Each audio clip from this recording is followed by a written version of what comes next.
आपको लग सकता है बड़ा झटका, रुझानों में मुख्यमंत्री आतिशी, मनीष सिसोदिया पीछे, केजरीवाल ने बनाई हुई है मामूली बढ़त। वहीं प्रदेश कांग्रेस कार्यालय पर छाया सन्नाटा।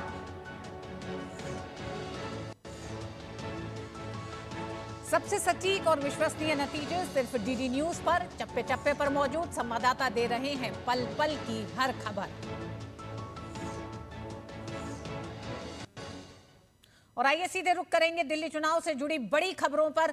ब्रेकिंग न्यूज जो इस समय आ रही है, भाजपा को बम्पर बहुमत के साथ 42 सीटों पर भारतीय जनता पार्टी बढ़त बनाए हुए है। 28 सीटों पर आम आदमी पार्टी आगे चल रही है और कांग्रेस अभी तक खाता भी नहीं खोल पाई है। चुनावी रुझानों में भारतीय जनता पार्टी को बड़ी बहुमत दिखाई दे रही है। जिस तरह से अशोक लगातार कह रहे हैं कि 36 का जो आंकड़ा है बहुमत का, उससे नीचे लगातार रुझानों में भारतीय जनता पार्टी नहीं गई है। इसलिए ये माना जा रहा है कि भारतीय जनता पार्टी इन 42 सीटों पे मजबूती से चुनाव में आगे चल रही है, क्योंकि इनमें रुझानों में पीछे जाने का अभी तक का जो आंकड़े सामने आए हैं वो नहीं बताते हैं कि अंतर इस तरह का है कि इन 42 सीटों पे भारतीय जनता पार्टी पीछे हो सकती है। और ये इस वक्त की सबसे बड़ी खबर है। और आम आदमी पार्टी के जो तमाम दिग्गज हैं उन सब की हालत जो अपनी अपनी सीटों पर जो है वो पतली होती दिख रही है। हालांकि केजरीवाल का जो रेवड़ी फॉर्मूला है वो उन चुनावों में फेल होता दिख रहा है, और केजरीवाल का जो आरोप लगाओ भाग जाओ वो फॉर्मूला भी फेल होता दिख रहा है। रमेश बिधूड़ी का बड़ा बयान है, वो कह रहे हैं आम आदमी पार्टी से लोग परेशान थे, और रमेश बिधूड़ी ने कहा है कि दिल्ली में बीजेपी की सरकार बनना तय है। और इन नतीजों पर, अब तक रुझानों पर उमर अब्दुल्ला ने बड़ा तंज कसा। उन्होंने कहा और लड़ो आपस में। जम्मू कश्मीर के मुख्यमंत्री हैं संजय निरुपम ने कहा है दिल्ली में आपदा टली। ये इस वक्त के बड़े बयान है दिल्ली के रुझानों और नतीजों पर, जो देश के दिग्गज नेताओं के बयान आ रहे हैं। दिल्ली प्रदेश कांग्रेस कार्यालय पर सन्नाटा छाया हुआ है। कांग्रेस ऊहापोह की स्थिति में थी। ये चुनाव लड़े नहीं लड़े, ताकत से लड़े, कम ताकत से लड़े, और उसका नतीजा यह है कि कांग्रेस एक बार फिर से 0 पर सिमटती हुई दिख रही है। जी हाँ, लगातार जिस तरह से बयान अब आने शुरू हो गए, और उमर अब्दुल्ला का बयान ऐसे मौके पर बेहद बड़ा बयान माना जाता है। अशोक, इसलिए भी क्योंकि हम जानते हैं जम्मू कश्मीर के चुनाव के बाद भी कांग्रेस पर तंज कसा था और कहा था कि किस तरह से वो पूरा चुनाव उमर अब्दुल्ला की पार्टी ने, यानी कि नेशनल कॉन्फ्रेंस ने अकेले लड़ा। समझौते में लगातार कांग्रेस खड़ी थी, लेकिन जिस तरह से कांग्रेस की हार हुई, और ये हार सिलसिलेवार तरीके से हरियाणा से, महाराष्ट्र से और अब दिल्ली तक पहुंच गई है, यानी कि दिल्ली की हार ये तय कर देगी कि इंडी गठबंधन में अब कांग्रेस की कोई सुनेगा या नहीं।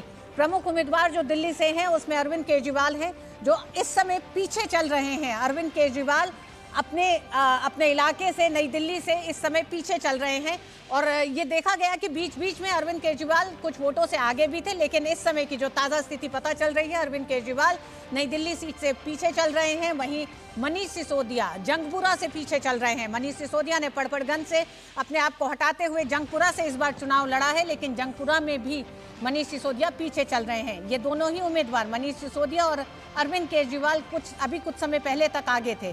कालका जी से आतिशी भी पीछे चल रही हैं। तो ये तीनों बड़े चेहरे इस चुनाव के माने जा रहे हैं, जो लगातार आम आदमी पार्टी की जीत का दावा करते रहे हैं। पूरे चुनाव प्रचार के दौरान ये तीनों ही चेहरे पीछे चल रहे हैं। शकूर बस्ती से सत्येंद्र जैन पीछे चल रहे हैं। आम आदमी पार्टी के लिए बड़ा झटका है 10 साल की एंटी इनकम्बेंसी, और इसी के साथ साथ जो तमाम वो ऐसे मसले जो भारतीय जनता पार्टी लगातार इस चुनाव में उठाती रही है, चाहे वो भ्रष्टाचार का रहा हो, दिल्ली के साथ वादों को पूरा न करने का रहा हो, महिला की अस्मिता का मामला रहा हो, ये सारे मामले अभी जो रुझान दिखाई दे रहे हैं ये बताते हैं कि आम आदमी पार्टी पर ये मामले काफी भारी पड़े हैं। मौजूदा स्थिति रुझानों की, अगर 70 सीटों की 42 सीटों पर भारतीय जनता पार्टी आगे है, 28 सीटों पर आम आदमी पार्टी आगे चल रही है। जी हाँ, तो इस वक्त की बड़ी तस्वीर आप अपने स्क्रीन पर देख रहे हैं। 42 सीटों पर बीजेपी की बढ़त, 28 पर आम आदमी पार्टी की बढ़त। कांग्रेस का खाता नहीं खुला, अन्य का खाता नहीं खुला। तो ये इस वक्त दिल्ली की तस्वीर है। दिल्ली मेट्रो से आप देख रहे हैं, दिल्ली में तस्वीर देख रहे हैं। 42, 28, 0, 0, ये इस वक्त की बड़ी तस्वीर। और जैसा भी हमने आपको बताया, ऋतु ने आपको बताया कि दिल्ली में आम आदमी पार्टी के सभी बड़े चेहरे जो हैं वो अभी पिछड़ रहे हैं। तो एक तरह से अस्तित्व की लड़ाई। और चुनाव की ब्रेकिंग इस वक्त क्या है, मिल्कीपुर से बड़ी खबर आ रही है। उत्तर प्रदेश में फैजाबाद लोकसभा सीट के अंदर मिल्कीपुर विधानसभा सीट जहां उपचुनाव हुआ था, वहां से बड़ी खबर आ रही है। भाजपा के प्रत्याशी चंद्रभानु पासवान 18,754 वोटों से आगे हैं। मिल्कीपुर में। इरोड पूर्व विधानसभा सीट तमिलनाडु से, यहाँ पे डीएमके आगे चल रही है। ये इरोड विधानसभा उपचुनाव डीएमके प्रत्याशी वीसी चंद्रिया कुमार 6,756 वोटों से आगे चल रहे हैं मिल्कीपुर से। लेकिन बड़ी खबर जो लगातार हम आपको बता रहे हैं, एक बड़ी जीत की ओर अवधेश प्रसाद जो सांसद हैं समाजवादी पार्टी के फैजाबाद से, उनके बेटे अभी जो है वो पिछड़ रहे हैं। अच्छा, तेजस्वी यादव को लेकर लालू प्रसाद यादव ने कहा है कि 2025 में बनाएंगे, उनको बनाना है, हम डरे ना है, न डरेंगे। अपना बेटा को कौन नहीं चाहेगा कि भाई अमुक चीज ना हो, लेकिन वो ख्याली पुलाव है, दीवा स्वप्न है। बिहार में चर्चा चल रही थी और 29 साल के अंत में बिहार में भी विधानसभा चुनाव होना है, तो अभी दिल्ली के नतीजे आए भी बिहार की चर्चा शुरू हो गई। बिहार की चर्चा के साथ ही साथ अशोक तलरेस्तर से प्रधानमंत्री एनडीए के सांसदों के साथ बिहार की मुलाकात की है, तो ये साफ दिख रहा है कि लगातार। संदीप दीक्षित को सुनते हैं। भारतीय जनता पार्टी की सरकार बनेगी। लोग कहते क्या बहुत अर्ली है, 50 से 60% वोट मुझे लगता है गिन लिया गया है, क्योंकि आप देखिएगा जो दर्शाया जा रहा है वो 5वां, 6वां, 7वां राउंड है। लेकिन जैसे हमारे यहाँ ही मैंने देखा है कि अभी 8वां राउंड शुरू हो गया है, 9वें की भी मशीन आ रही है, तो 3-4 राउंड ही बचे हैं, यानी समझ लीजिए 20-25% वोट बचा है। तो जब इतना कम वोट बच जाता है और गिनने को, तो ओवरऑल पिक्चर बहुत ज़्यादा बदलती दिखती नहीं है। कांग्रेस ने भी काफी फाइट करने की कोशिश की, लेकिन अभी तक दिख रहा है ट्रेंड में कहीं दिख नहीं रही है कांग्रेस। ये है, हम शायद भरोसा नहीं जता पाए। हम लोगों ने चुनाव का मुद्दा तो बनाया, डेवलपमेंट को वापस फोकस में तो लाए। बार बार जो हम कह रहे थे कि फ्री की जो चीज़ें बढ़ती हैं वही केवल एक राज्य का विकास नहीं होता है, उसमें तो शायद हम लोग सक्सेसफुल हुए। लेकिन उसके बाद जब कोई भी इलेक्ट्रेट विकल्प ढूंढता है, तो विकल्प में उन्होंने हमारी तरफ उस गंभीरता से नहीं देखा जो बीजेपी की तरफ देखा, उसका हमें नुकसान हुआ।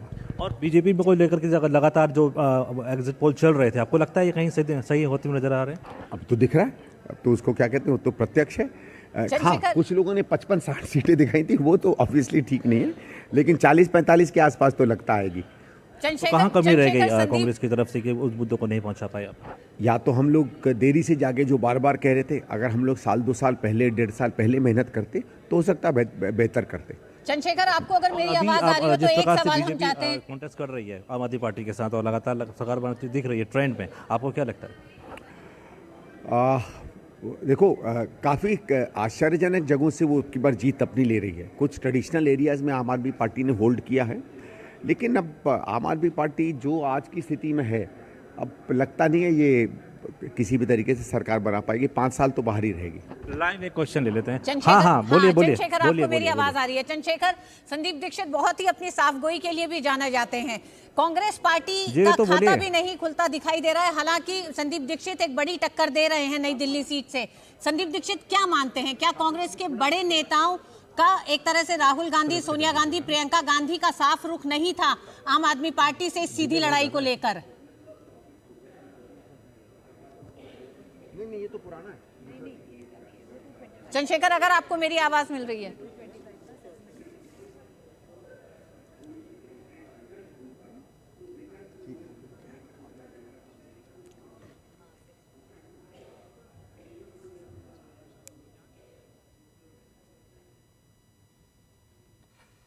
तो संदीप दीक्षित नई दिल्ली से पीछे हैं और उनसे अभी हमारे संवाददाता चंद्रशेखर बात कर रहे थे, और मैं देख रहा था संदीप दीक्षित, हम लोग ने अपने हिसाब से उनको देर में आने का कहा था, कि हमको लग रहा था कि हम पहले ज़मीनी कैंपेन अपना बना लें, बट हो सकता है देखो क्या हो सकता है क्या नहीं हो सकता ये तो बाद में ही पता चलता है। कई कारण हो सकते हैं, ये मानना बिल्कुल क्लियर है कि जो गंभीरता से हम चुनाव लड़े, शायद वोटर को नहीं लगा कि हम उतने गंभीर होकर चुनाव लड़ रहे हैं, इसलिए उन्होंने जो एक उनके हिसाब से जो एक अच्छा विकल्प दिख रहा था भारतीय जनता पार्टी में, तो एंटी इनकम्बेंसी का फायदा उनको मिला।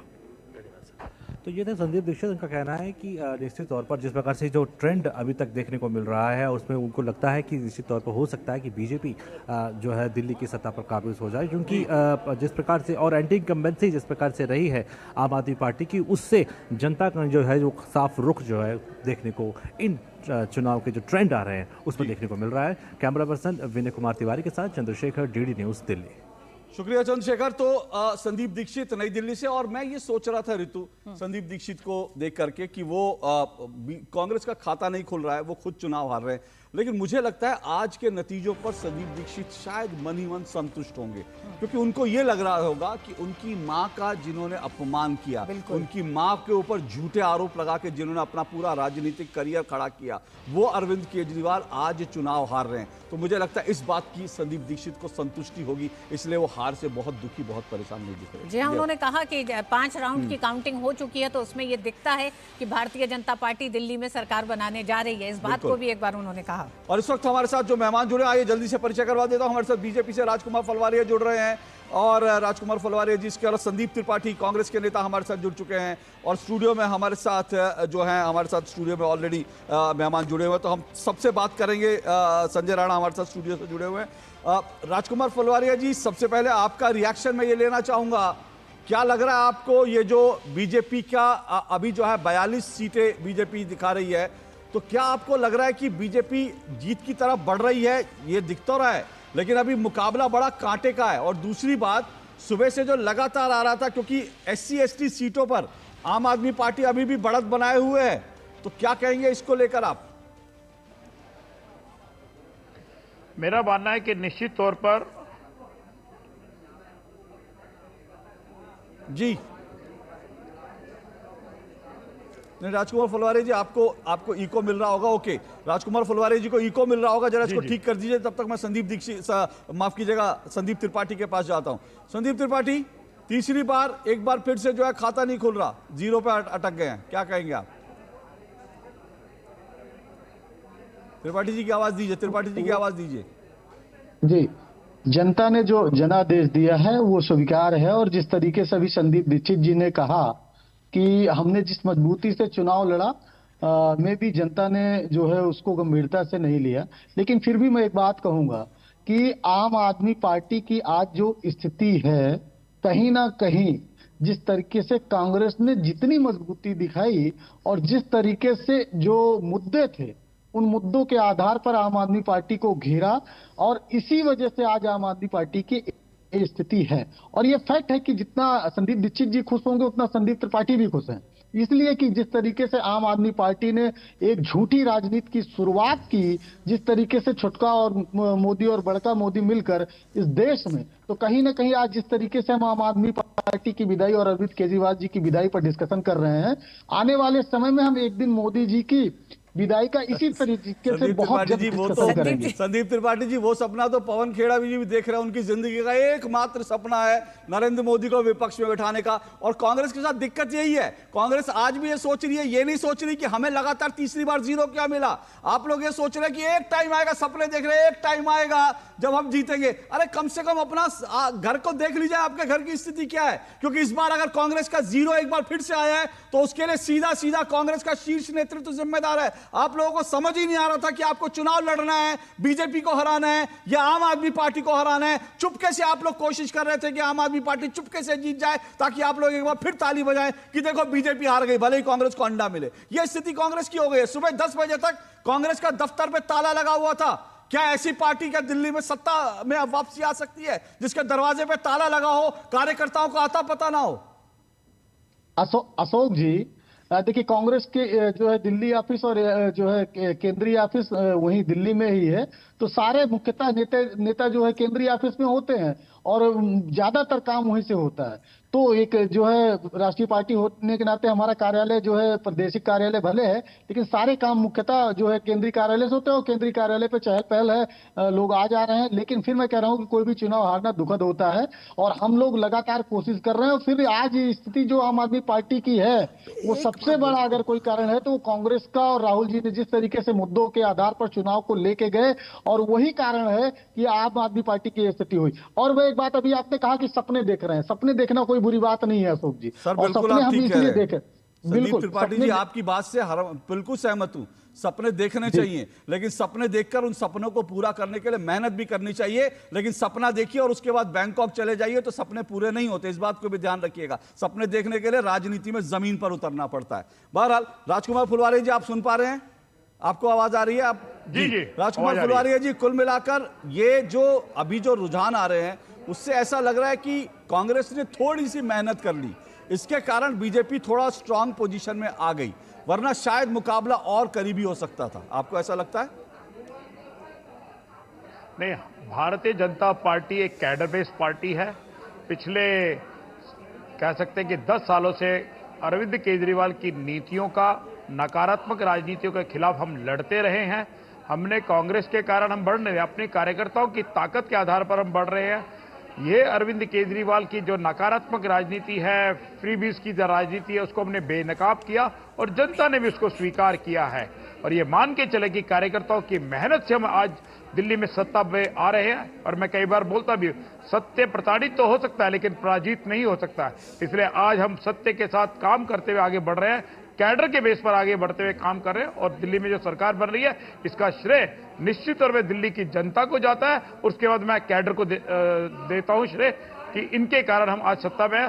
नो डाउट इस कैडर और जनता को दिशा देने का काम हमारे शीर्ष नेतृत्व ने किया है, प्रधानमंत्री के विजन ने किया है, प्रधानमंत्री के मिशन ने किया है। और उनके मिशन और विजन के साथ दिल्ली के कार्यकर्ता जी। ओके, फुलवारी जी आपके पास आएंगे, राणा जी आपके पास भी आएंगे, लेकिन इस वक्त लेकिन उससे पहले हम रुक करेंगे मिल्कीपुर का। मिल्कीपुर में 13वें राउंड की गिनती पूरी कर भारतीय जनता पार्टी प्रत्याशी चंद्रभान पासवान 36,810 मतों से आगे चल रहे हैं। आशुतोष मिल्कीपुर से हमारे साथ जुड़ गए हैं। आशुतोष, मिल्कीपुर में अयोध्या वासियों की ये जीत है, भारतीय जनता पार्टी की जीत है, या समाजवादी पार्टी के अहंकार को हराया है अयोध्या वासियों ने? बड़ी खबर मिल्कीपुर से, बड़ी खबर जो आ रही है मिल्कीपुर से इस वक्त की जो चुनाव की ब्रेकिंग है। 13 राउंड की गिनती पूरी हो चुकी है मिल्कीपुर विधानसभा क्षेत्र में, और मिल्कीपुर में बीजेपी ने 36,810 वोटों की बढ़त बना ली है। बीजेपी प्रत्याशी चंद्रभान पासवान 36,810 वोटों से आगे है मिल्कीपुर से। बहुत बड़ी खबर, उत्तर प्रदेश से बहुत बड़ी खबर। समाजवादी पार्टी को एक बड़ा झटका जो है अयोध्या की, फैजाबाद की मिल्कीपुर विधानसभा सीट से यह झटका लगा है। आशुतोष के पास, ऋतु जी। आशुतोष, इस जीत को किसकी जीत बताएंगे? बिल्कुल ऋतु, जिस तरीके से नैरेटिव सेट किया गया था लोकसभा चुनाव के बाद कि भारतीय जनता पार्टी अयोध्या में हारी है, अवधेश प्रसाद लोकसभा चुनाव में सफल हुए थे, मिल्कीपुर सीट से वो विधायक थे, और लोकसभा चुनाव में भारतीय जनता पार्टी को यहां शिकस्त मिली थी। कहीं न कहीं उसकी टीस जो है भारतीय जनता पार्टी को थी, अयोध्या वासियों को थी, भारतीय जनता पार्टी के यहाँ के कार्यकर्ताओं को थी। और ये टीस अब कहीं न कहीं खत्म होती हुई दिखाई दे रही है। अभी तक जो रुझान जा रहे हैं, जिस तरीके से परिणाम जा रहा है, अवधेश प्रसाद को यहाँ लोकसभा में 50,000 सीटों से अधिक वोटों से अधिक की जीत मिली थी, लेकिन अब दिखाई ये दे रहा है कि मिल्कीपुर विधानसभा से ही भारतीय जनता पार्टी को 50,000 वोटों से अधिक की बढ़त मिलने जा रही है।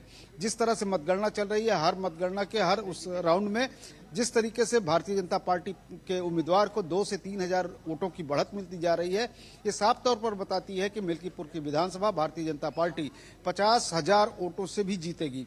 और जो नैरेटिव सेट हुआ था समाजवादी पार्टी का, जिस तरह से हाई वोल्टेज ड्रामा चला था, निर्वाचन आयोग पर टिप्पणियां की गई थी, वो सब भोतरी होती हुई दिखाई दे रही है। जी आशुतोष, निर्वाचन आयोग पे जो टिप्पणियां, वो तो उस पर भी आएंगे, लेकिन मुझे लगता है मिल्कीपुर की जनता ने 2 सवालों का जवाब दे दिया। एक, राहुल गांधी ने जो कहा था कि उन्होंने अयोध्या आंदोलन को हरा दिया है, मुझे लगता है मिल्कीपुर की जनता ने राहुल गांधी को मुंह तोड़ जवाब दिया कि अयोध्या आंदोलन ना हारा था, ना हराया जा सकता है। दूसरा, अखिलेश यादव ने कहा था कि अयोध्या के नरेश अवधेश प्रसाद हैं, लेकिन मिल्कीपुर की जनता ने साबित कर दिया कि अयोध्या के नरेश भगवान श्री राम हैं और कोई अयोध्या का नरेश हो नहीं सकता। तो मुझे लगता है कि अखिलेश यादव और राहुल गांधी को मिल्कीपुर की जनता ने मुंह तोड़ जवाब दे दिया। क्या कहेंगे आप? बिल्कुल अशोक, जब चुनाव प्रचार चल रहा था उस दौरान भी मैं मिल्कीपुर में आया था, और मिल्कीपुर के लोगों से जब मैं बात करता था तो उन्हें इस बात का बहुत मलाल था कि उनकी नासमझी और चूक की वजह से कहीं न कहीं अखिलेश यादव और राहुल गांधी की जो एक गलत तथ्य सामने लाया गया कि संविधान बदल दिया जाएगा, या फिर अवधेश ही अयोध्या के अवधेश हैं, अवधेश का अवधेश सिर्फ अवधेश ही हो सकते हैं, वो भगवान श्री रामलला हैं जिनके लिए 500 वर्षों तक अगर मिल्कीपुर का कहें, पूरी अयोध्या का कहें, आसपास के क्षेत्रों का कहें, तो 500 वर्षों तक यहाँ के लोगों ने संघर्ष किया, तब जाकर के उनकी प्राण प्रतिष्ठा हुई। उस प्राण प्रतिष्ठा के पीछे जिस तरह का कार्यक्रम हुआ, जिसमें योगी और प्रधानमंत्री मोदी जिस तरह से सक्रियता से भागीदारी लिए, विश्व हिंदू परिषद हो चाहे भारतीय जनता पार्टी हो, उस मलाल को जब वहां पर पिंच किया गया तो वही पिंच आपको जो है अशोक इन चुनाव परिणामों में दिखाई दे रहा है कि जिस तरह से मिल्कीपुर की जनता ने अवधेश प्रसाद को सिर्फ 50,000 वोटों से जीत मिली थी लोकसभा चुनाव में, लेकिन अब भारतीय जनता पार्टी के कैंडिडेट चंद्रबाबू पासवान को लगभग 50,000 से अधिक की जीत मिलने जा रही है सिर्फ एक विधानसभा मिल्कीपुर से। बहुत बड़ी बात जो नैरेटिव सेट हुआ था वो नैरेटिव का दम्भ टूट चुका है। अब आने वाली जो राजनीति है 2027 तक की उत्तर प्रदेश की, जिसकी बात मुख्यमंत्री योगी आदित्यनाथ करते हैं, प्रधानमंत्री नरेंद्र मोदी करते हैं, जिस तरह से संविधान को लेकर के करते हैं, जिस तरह से विकास को लेकर करते हैं, रोजगार इस वक्त चुनाव की बड़ी खबर आ रही है, रुकिएगा, चुनाव में बीजेपी को अब तक दिखाई दे रहा है। आशुतोष रोक रहा हूं आपको, चुनाव की ब्रेकिंग। दिल्ली के चुनाव में अब तक भाजपा को 47.51% वोट मिले हैं, आम आदमी पार्टी को 44.29% वोट। अब तक का चुनाव आयोग का डेटा जो कहता है कि कांग्रेस को 5.53% वोट फिलहाल मिलते हुए दिख रहे हैं। इस वक्त की जो चुनाव की ब्रेकिंग है वो ये है, बीजेपी 47.47% वोट के साथ बीजेपी आगे बढ़ रही है। ऋतु जी हाँ, भारतीय जनता पार्टी लगातार उस अंतर को कम करती दिखाई, उस अंतर को बढ़ाती हुई दिखाई दे रही है। जो आम आदमी पार्टी 54% वोट पर थी 2020 में अशोक, वो आज की तारीख में इस समय 44% मत प्रतिशत पर तक पहुंच सिमट गई है। ऐसे में भारतीय जनता पार्टी के लिए अपने मत प्रतिशत को लगातार बढ़ाते हुए सीटों की गिनती को बढ़ाने की तरफ भारतीय जनता पार्टी बढ़ रही है। लेकिन अगर कांग्रेस का भी मत प्रतिशत अशोक हम देखें तो पिछले चुनाव में 4% तक सिमट गया था, वो अगर 5% से आगे जा रहा है तो कांग्रेस का भी प्रतिशत बढ़ा है, लेकिन सीटों में कहीं कोई एक तरह से उसका कुछ रुझान दिखाई नहीं दे रहा। जो कांग्रेस की बढ़त की उम्मीद, क्योंकि लोग कह रहे थे कांग्रेस शायद 7-8% वोट ले, अगर कांग्रेस सिर्फ 5%। अच्छा, अन्ना हजारे को सुन लेते हैं। अन्ना हजारे जिनकी राजनीति और जिनके आंदोलन से उनके दिमाग में नहीं आया, और आखिर शराब के बारे में उन्होंने एक मुद्दा उठाया कि शराब की दुकान, उसमें शराब की बात क्यों आ गई? पैसा, धन और दौलत इसमें बह गया है। इस शराब के कारण वो बदनाम हो गया है। इसके कारण लोगों को भी एक मौका मिला कि ये चारित्र के बारे में बोलता है और दूसरे बारे में शराब की बात मैं पहले से बताया है। आचार को शुद्ध रखो, विचार को शुद्ध रखो, वो उनके दिमाग में नहीं रहा, और इसके कारण आज वो इलेक्शन में हार गए, कम वोटिंग हुई है। तो क्या अन्ना भ्रष्टाचार, जो उनके नेताओं के ऊपर जो भ्रष्टाचार के आरोप लगे थे, तो क्या वो भी इस नाकामी के पीछे जो उनको कम सीट मिली है वो भी वजह रही? भ्रष्टाचार, उनके ऊपर भ्रष्टाचार के, अरविंद केजरीवाल हो या उनके कई नेता हो, उनके ऊपर भ्रष्टाचार के आरोप लगे थे, क्या ये वजह हो सकती है जो उनके कम सीट चुनकर आए हैं? राजनीति में आरोप प्रत्यारोप होते रहते हैं, लेकिन जब आरोप होते हैं तो ये आरोप कैसे गलत है वो जनता को दिखाना जरूरी है कि ये मेरे ऊपर जो आरोप हुआ ये गलत है। ये साबित करना पड़ता है। जो साबित होगा तो कोई नहीं बिगाड़ सकता है। वो सच हमेशा सच होता है, झूठा हमेशा झूठ होता है। तो सच के मार्ग से जाना चाहिए।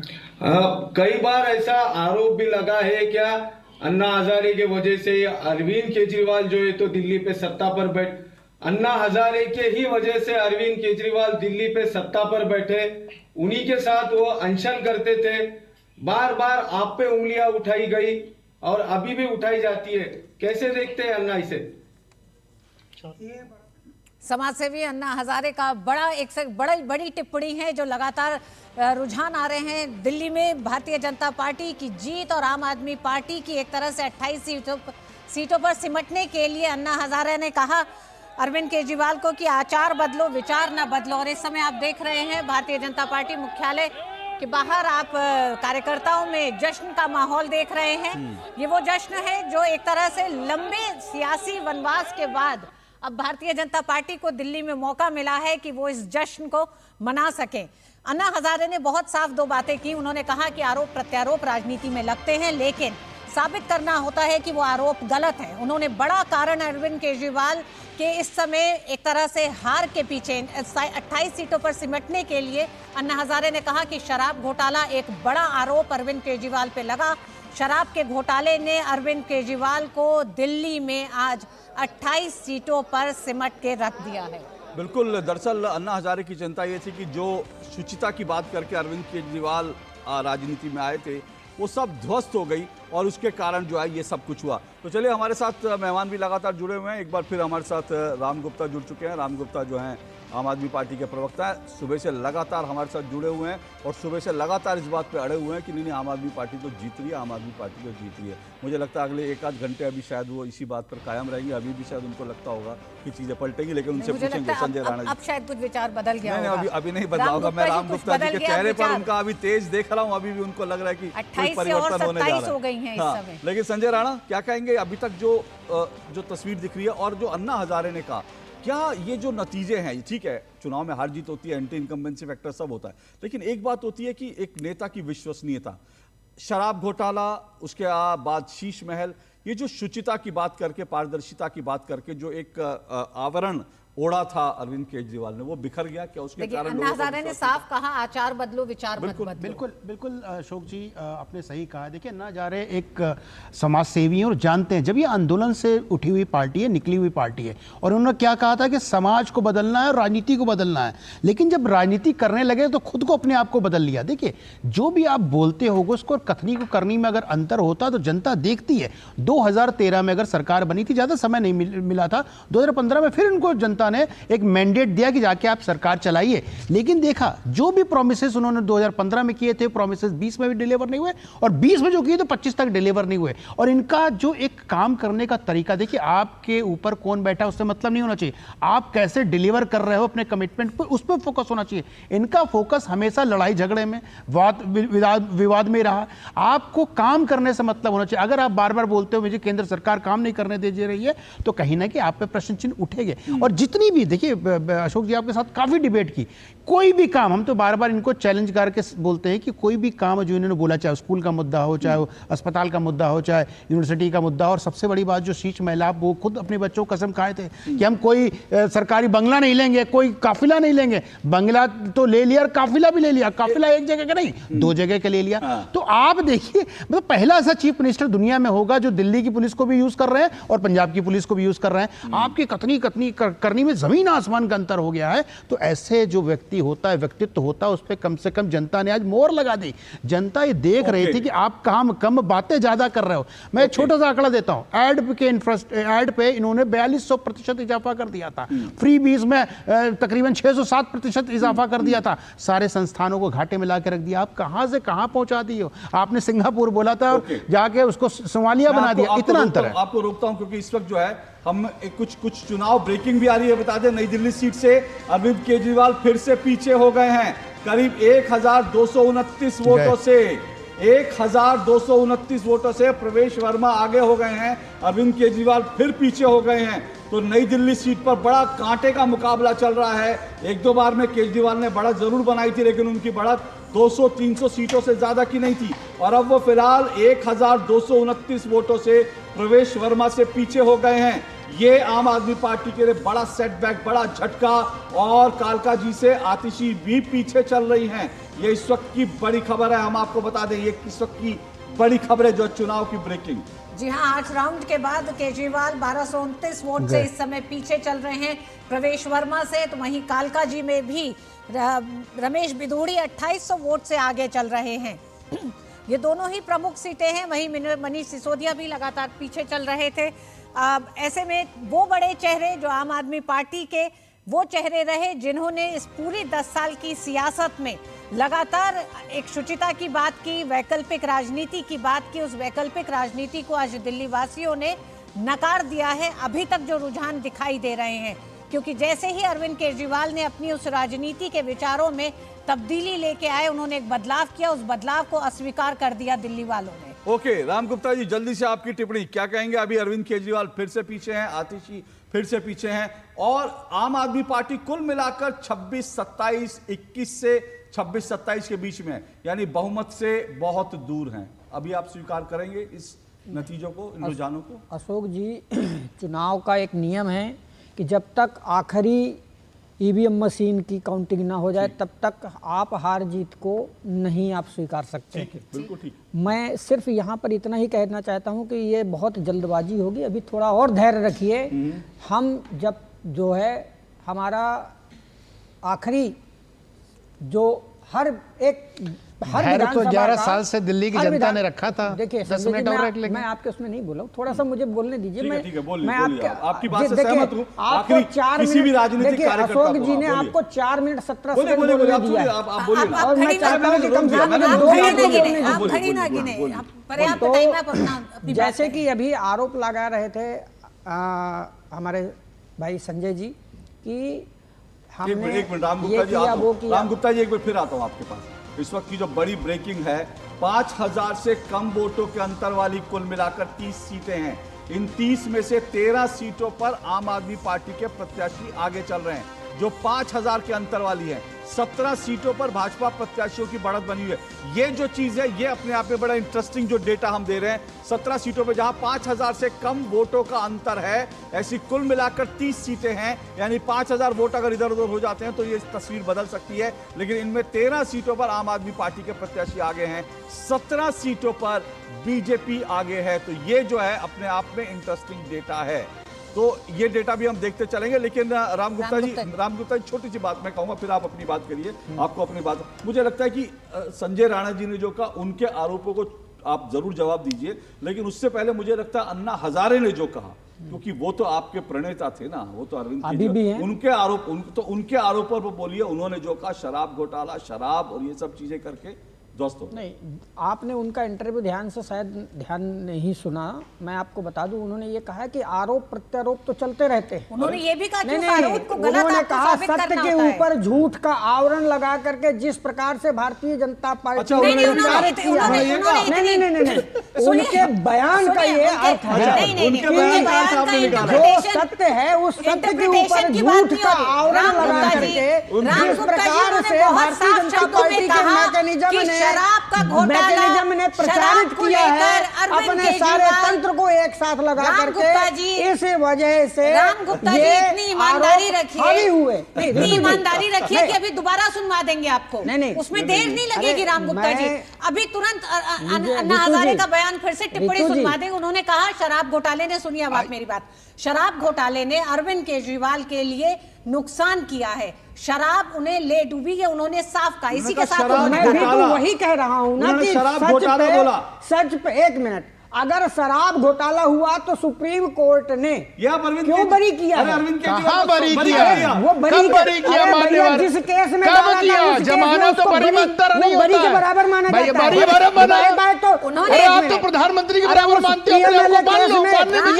मैं शाहरुख खान मानता हूँ, मानना कोई आपकी मर्जी नहीं, आपकी मर्जी। बीजेपी का एजेंट बता देंगे सब। मैं बता रहा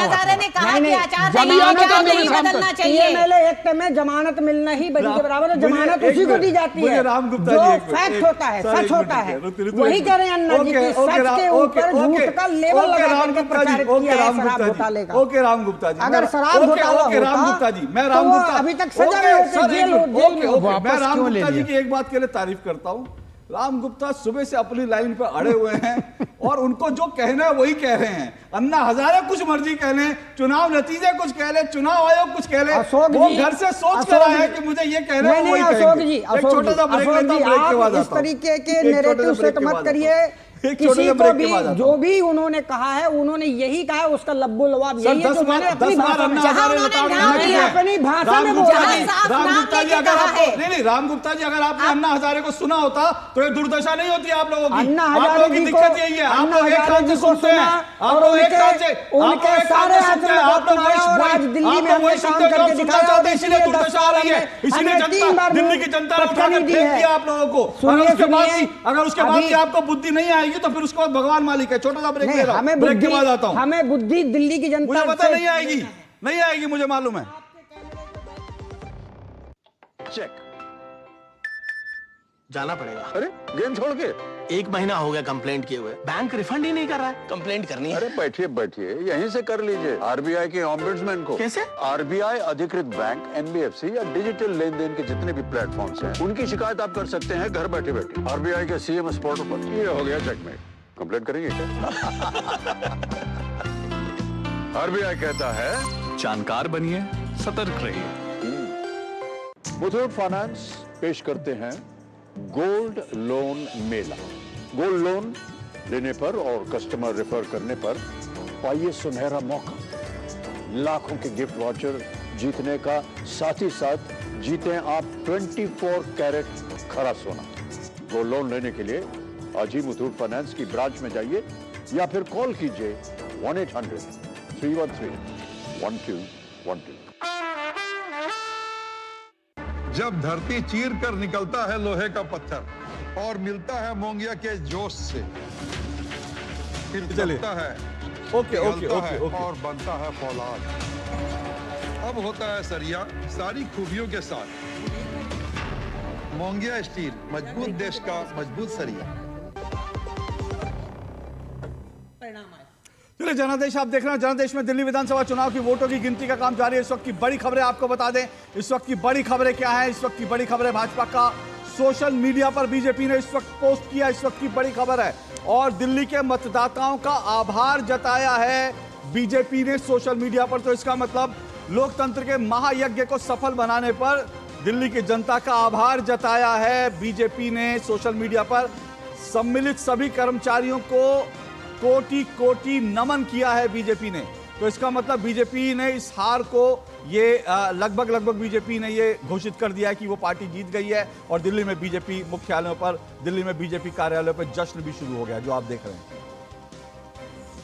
27 साल बाद बीजेपी की दिल्ली में वापसी हो रही है, ये अपने आप में बहुत बड़ी बात है। एक टाइम मदन लाल खुराना, साहिब सिंह वर्मा, सुषमा स्वराज जैसे दिग्गज दिल्ली के मुख्यमंत्री होते थे, लेकिन 27 साल से बीजेपी लगातार जो है सत्ता से दूर है, लेकिन अब बीजेपी ने वापसी की है। अपने आप में ये बड़ी खबर है। ढोल नगाड़े आप सुन रहे हैं दिल्ली बीजेपी मुख्यालय पर। राजेश राज खड़े हो हमारे संवाददाता, और इस ढोल नगाड़े में कितना हमें सुन पा रहे होंगे? राजेश, सुन पा रहे हैं? बीजेपी ने ढोल नगाड़े बजा के ऐलान कर दिया है कि दिल्ली में बीजेपी की वापसी हो गई है। राजेश, दिल्ली बीजेपी का जो नजारा है वो आप बखूबी देख सकते हैं। हमारे कैमरामैन संजीव आपको दिखाएंगे हमारी जो दाहिनी तरफ, बाईं तरफ का जो नजारा है, ढोल नजारे और हाथों में भारतीय जनता पार्टी के झंडे लेकर ये कार्यकर्ता जो है वो नाच रहे हैं, गा रहे हैं, झूम रहे हैं। और दूसरी तरफ जो ऑटो लोग हैं, ऑटो रिक्शा चालकों वो हाथों में जय श्री राम के झंडे लेकर वो पहुंचे हैं। और ऑटो रिक्शा चालकों से जब हमने अशोक बात करी तो उन्होंने साफ तौर पर यह कहा कि हमारा समर्थन भारतीय जनता पार्टी को मिला है। ये महादेव ऑटो रिक्शा संघ के लोग हैं जो हाथों में जय श्री राम के झंडे लेकर आए हैं और बगल चुप्पी नारे लगा रहे हैं। आप ये नजारा बखूबी देख सकते हैं कि यहाँ पर जो सड़कों की स्थिति है, सड़कों पर लोग जो है वो पटाखे छोड़ रहे हैं, एक तरफ बैंड बाजे बजाए जा रहे हैं, ढोल नजारों के साथ भारतीय जनता पार्टी का वनवास खत्म हो रहा है। और सुबह ही जब हमने बातचीत करी थी प्रवीण शंकर कपूर से जी, तो हमारे संवाददाता और मुकेश शुक्ला भी हमारे साथ जुड़े हुए हैं। वो द्वारका में, अगर मैं गलत नहीं हूं तो द्वारका में झुग्गी बस्तियों में है, और वो द्वारका वही जगह है जहां पर प्रधानमंत्री नरेंद्र मोदी ने झुग्गी बस्तियों में रहने वालों को मकान दिए थे, जहां झुग्गी वहां मकान। और जो खबरें आ रही हैं मुकेश, झुग्गी बस्तियों की मैक्सिमम जो है सीटें हैं उनमें बीजेपी बढ़त बनाई हुई है, तो क्या ये कह सकते हैं कि झुग्गी बस्तियों के जो वोटर है उनका विश्वास जीतने में भी बीजेपी कामयाब रही?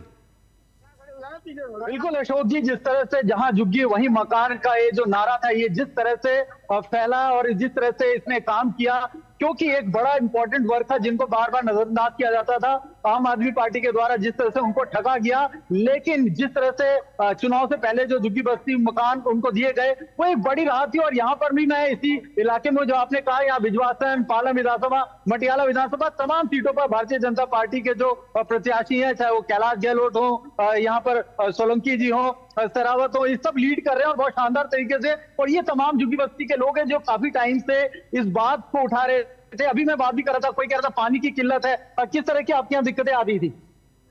सबसे पहले तो मैं बताना चाहूंगा कि मोदी जी की सरकार बड़ी प्रॉमिसिंग सरकार रही है, जहाँ जो कि वही मकान का जो इन्होंने नारा दिया है वो सच कर रहे हैं। और हम हमारे यहाँ के लोगों को लगता है कि जहाँ पे झुग्गियाँ काफी ज्यादा है तो यहाँ भी मकान है। पानी की भी दिक्कत हो रही थी जो आप कह रहे थे? गंदा पानी आ रहा था, टैंकर भी आ रहे थे, तो समझते 10 साल में भी समाधान नहीं हुआ, तो इस बार चेंज के लिए लोगों ने वोट किया। मुझे लगता है। आपको लगता है कि बदलाव जरूरी था? जो बदलाव आया, बदलाव तो बहुत ही जरूरी था, क्योंकि इन्होंने 10 साल में कराया क्या ऐसा करने वाले होते तो ये गरीब लोग परेशान हो लेते थे। जगह जगह रोड जगह जगह बाइक राइडर है वो परेशान करते हैं, रिक्शे वाले हैं वो जाम लगा के बैठ जाते हैं। तो सर परेशानी तो बहुत थी।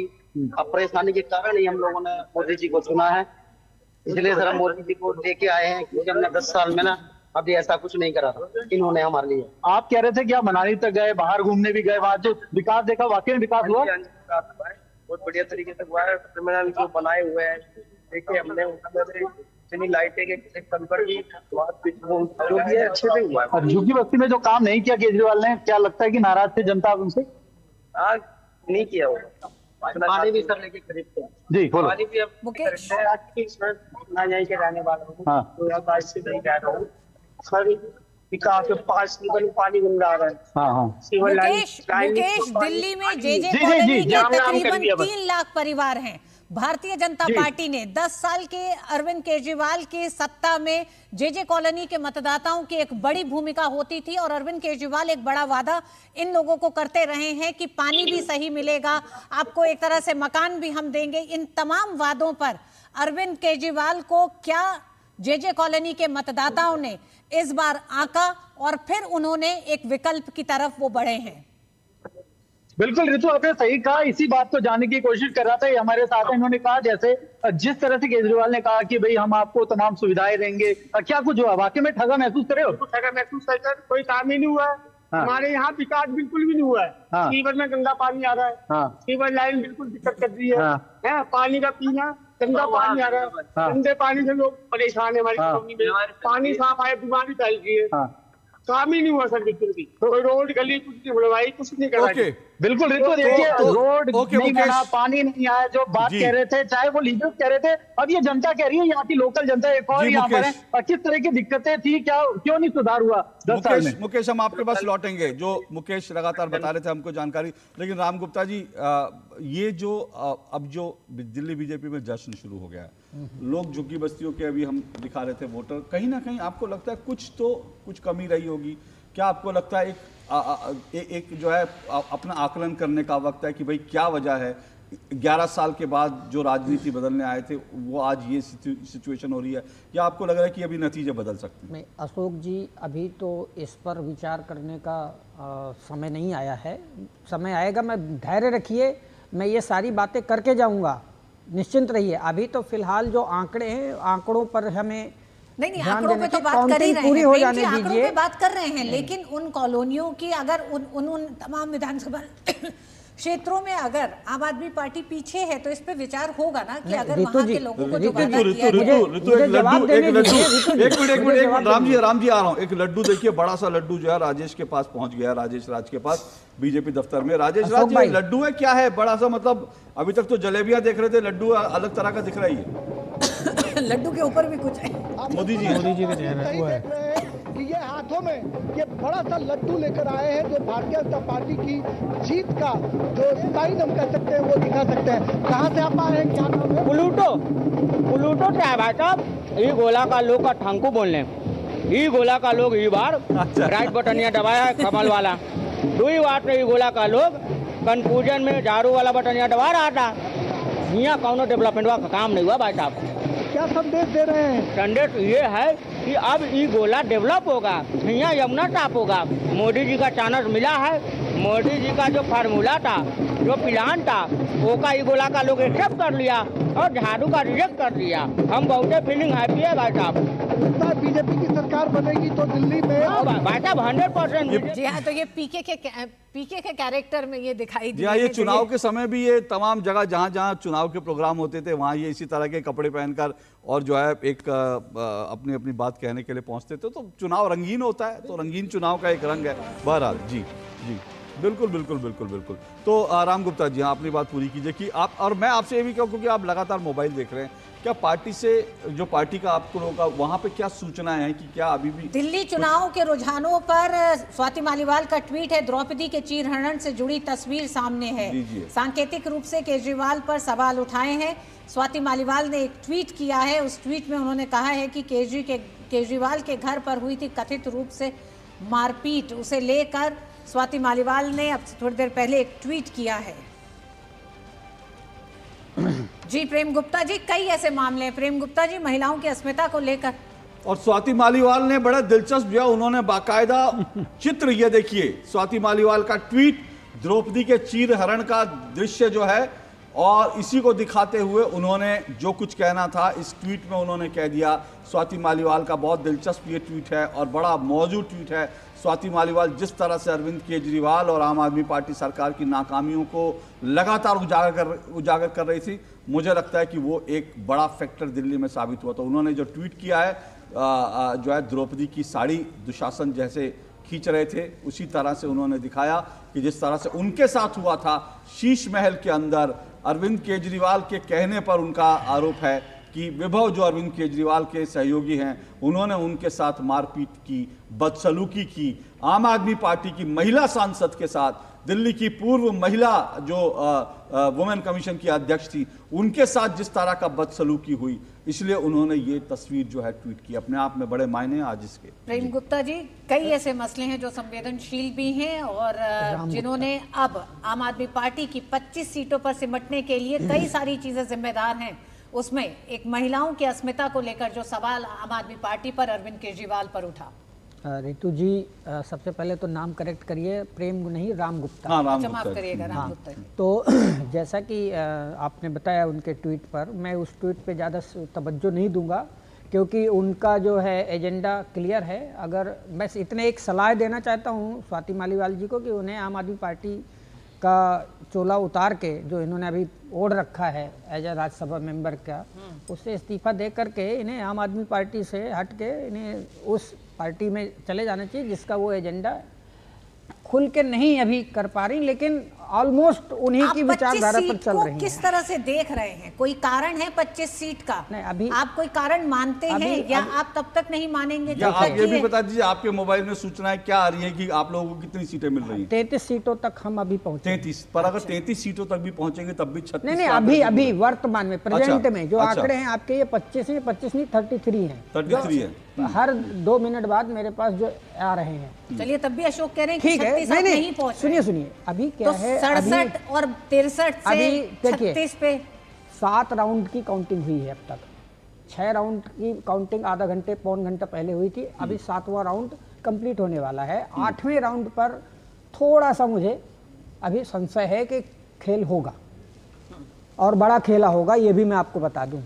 दूसरा, अगर जैसा कि दिल्ली वासियों ने जो माहौल बना के दिया था इस बार इलेक्शन में, वो उसने अगर पूर्ण रूप से साथ दिया तो ये 25 का आंकड़ा 36 पार करेगा।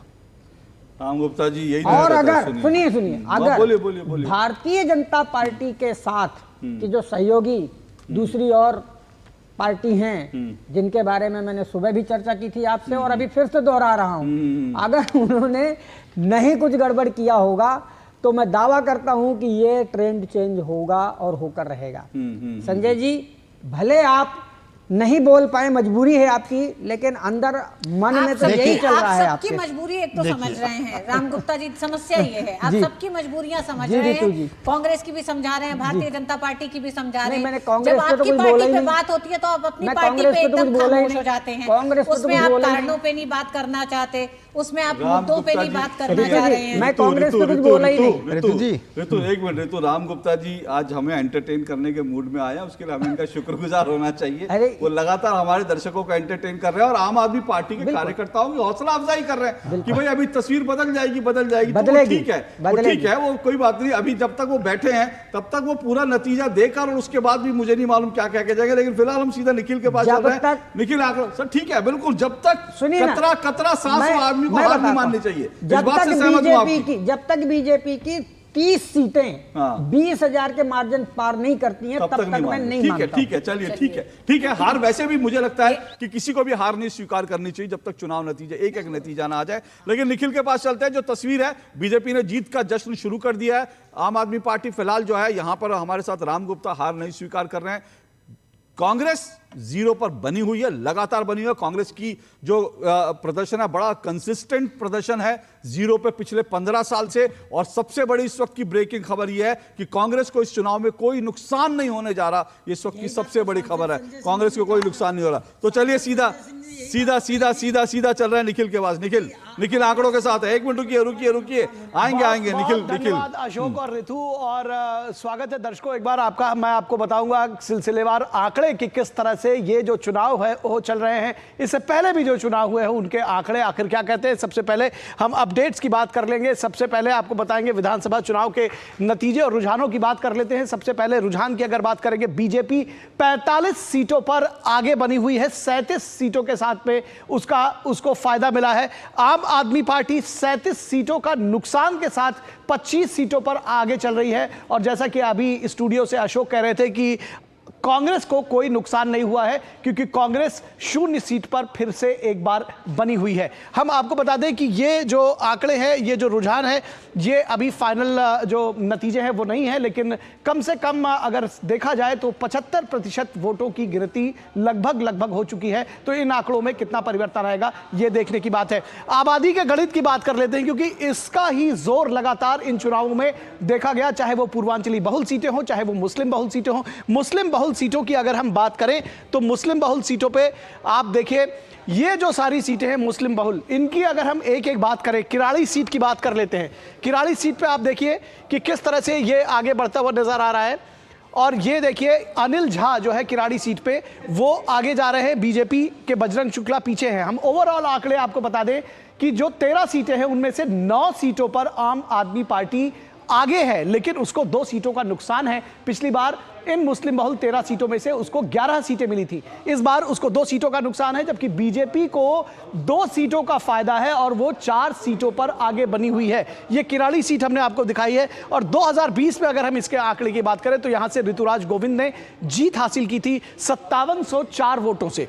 इसी तरह से हम अगर आगे चलें और ये देखने की कोशिश करें, चांदनी चौक की बात कर लेते हैं। चांदनी चौक बेहद महत्वपूर्ण सीट है। आम आदमी पार्टी के पुनर्दीप सावनी जो सैबी हैं वो आगे चल रहे हैं, सतीश जैन पीछे चल रहे हैं। और 2020 के अगर आंकड़े की बात करें तो यहां भी आम आदमी पार्टी के प्रहलाद सिंह साहनी ने जीत हासिल की थी। इसी के साथ बल्ली मारान, एक सीट की बात कर लेते हैं। बल्ली मारान सीट जो है आम आदमी पार्टी के इमरान हुसैन आगे हैं कमल बागरी से। और 2020 की बात करें, 2020 का जो आंकड़ा है वो भी इमरान हुसैन ने जीत दर्ज की थी बल्ली मारान सीट से। इसी तरह से ओखला की अगर हम बात करें, ओखला की जो सीट है, ओखला में अमानतुल्लाह खान आगे है। काफ़ी टॉक्ड अबाउट सीट रही है ओखला की, अमानतुल्लाह खान आगे हैं। और पिछली बार भी यहाँ पर AIMIM जो सीट थी वो पीछे थी। 2020 की अगर हम बात कर ले तो 2020 से 71,000 वोटों से ज़्यादा अंतर से अमानतुल्लाह खान आम आदमी पार्टी के वो जीते थे। इसी तरह से हम बात ओखला के बाद सीमापुरी की कर लें। सीमापुरी सीट पर बीजेपी के कुमार रिंकू जो है वो आगे हैं और वीर सिंह धीगान जो है वो आम आदमी पार्टी के पीछे हैं। जबकि अगर हम 2020 की सीट की बात करेंगे तो 2020 पर इस बार प्रत्याशी बदला है। राजेंद्र पाल गौतम ने पिछली बार जीत दर्ज की थी, लेकिन इस बार आम आदमी पार्टी यहां पर पीछे नजर आ रही है। यह बात सीमापुरी सीट की हो रही है।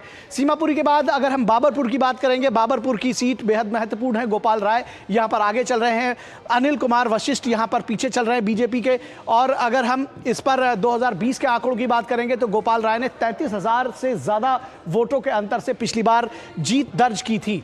बाबरपुर के बाद करावल नगर की बात करें, करावल नगर की सीट आप देखिए बीजेपी के कपिल मिश्रा आगे चल रहे हैं। यह भी मुस्लिम बहुल सीट है, लेकिन यहां पर बीजेपी के कपिल मिश्रा ने एक सब्सटैंशियल बड़ा मार्जिन यहां पर बना रखा है। 2020 की अगर हम बात कर लें तो यहां पर बीजेपी के मोहन सिंह बिष्ट ने जीत हासिल की थी। इस बार बीजेपी ने टिकट बदलकर कपिल मिश्रा को दिया है और एक बार फिर से यहां पर बीजेपी जीत दर्ज करती नजर आ रही है। सदर बाजार की बात करें, सदर बाजार सीट देख लेते हैं। यहां पर आम आदमी पार्टी के सोम दत्त आगे हैं मनोज कुमार जिंदल से।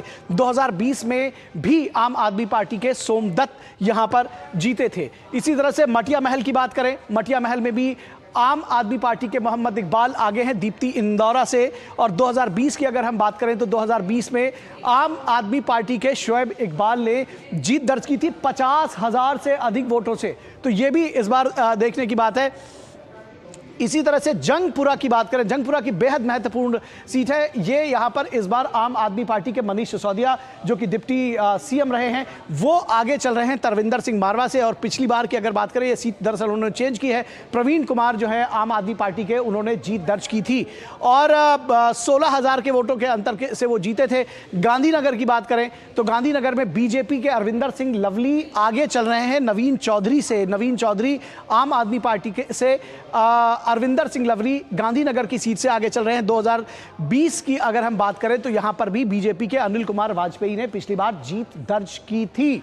इसी तरह से जो वोट का अंतर था, जीत का अंतर था, वो 6,000 वोटों से ज्यादा था। और इसी के साथ अगर हम बात करें तो आप देखिए सीलमपुर की सीट जो है, सीलमपुर की सीट पे आम आदमी पार्टी के चौधरी जुबैर अहमद, जो कि जब हम बात कर रहे हैं मुस्लिम बहुल सीट है तो मुस्लिम को उतारा है। चौधरी जुबैर अहमद आगे चल रहे हैं अनिल कुमार शर्मा से। 2020 की बात करें तो अब्दुल रहमान, यहां पर भी जो टिकट है वो चेंज किया है। अब्दुल रहमान ने पिछली बार जीत दर्ज की थी, इस बार भी आम आदमी पार्टी आगे चल रही है। इसी तरह से मुस्तफाबाद की अगर हम बात करें तो मुस्तफाबाद से बीजेपी के मोहन सिंह बिष्ट वो आगे चल रहे हैं और अदील अहमद खान जो कि आम आदमी पार्टी के हैं वो पीछे चल रहे हैं। यहां पर मोहन सिंह बिष्ट आगे हैं। 2020 की अगर हम गणना देख लें तो हाजी यूनुस जो है वो आम आदमी पार्टी के, उन्होंने जीत दर्ज की थी, लेकिन फिलहाल यहां से बीजेपी आगे बढ़ते हुई नजर आ रही है। तो कुल मिलाकर आप देखें इन 13 सीटों का जो आंकड़ा रहा है मुस्लिम बहुल सीटों को, जिनको लेकर के बहुत सारी बातें कही जा रही थी। और ये जो पूरा आखिर क्यों ऐसा रहा है कि बीजेपी यहां पर कम से कम 2 सीटों का उसका जो उसको फायदा होता हुआ नजर आ रहा है और आम आदमी पार्टी कम से कम 2 सीटों पर पीछे नजर आ रही है, इसका क्या वजह रही है? क्या जो AIMIM है उसका असर है या जो कांग्रेस है उसका असर है? ये देखने की बात होगी और यही डिस्कशन स्टूडियो में होगा। हम वापस चलते हैं ऋतु और अशोक के पास। शुक्रिया निखिल आपका। तो निखिल ने जो तमाम तस्वीर दिल्ली की है वो उन्होंने दिखाई, बताई और हम लगातार इन खबरों पे बने। और इस वक्त की बड़ी खबर क्या, ब्रेकिंग क्या है, चुनाव की ब्रेकिंग, वो भी सुन लीजिए जल्दी से। आपको ब्रेकिंग हम लगातार बताते जा रहे हैं। स्वाति मालीवाल का सोशल मीडिया पर पोस्ट, इस वक्त की बड़ी खबर है। स्वाति मालीवाल ने सोशल मीडिया पर पोस्ट किया है, केजरीवाल पर बड़ा हमला किया है। स्वाति मालीवाल टेक्निकली अभी भी आम आदमी पार्टी की सांसद हैं, अरविंद केजरीवाल की करीबी हैं। उन्होंने द्रौपदी चीरहरण की तस्वीर डाल करके हमला किया है अरविंद केजरीवाल को पर। अरविंद केजरीवाल को उन्होंने जो है दिखाया है, अरविंद केजरीवाल को जो है कौरव की तरह से दिखाया है आम आदमी पार्टी को। और उन्होंने खुद को द्रौपदी की तरह से चित्रित करते हुए एक तरह से दिखाया, जिस तरह से द्रौपदी का चीरहरण हुआ था उसी तरह से उन्होंने ये स्वाति मालीवाल ने ट्वीट किया है। इस वक्त की बड़ी खबर। 3 संवाददाता हमारे साथ जुड़ रहे हैं, अमरिंदर, निशांत और धीरज हमारे साथ जुड़ गए हैं। सबसे पहले अमरिंदर आप ही के पास आना चाहेंगे। स्वाति मालीवाल ने एक बड़ा ट्वीट किया है, लिखा कुछ नहीं है लेकिन तस्वीर से साफ कहा है इस 24 सीटों पर आम आदमी पार्टी के सिमटने का एक बड़ा कारण है महिला अस्मिता को जिस तरह से चोटिल किया है अरविंद केजरीवाल ने, आम आदमी पार्टी ने और अरविंद केजरीवाल की खामोशी ने, उसका एक बड़ा असर दिखाई दे रहा है इस 24 सीटों पर सिमटने का।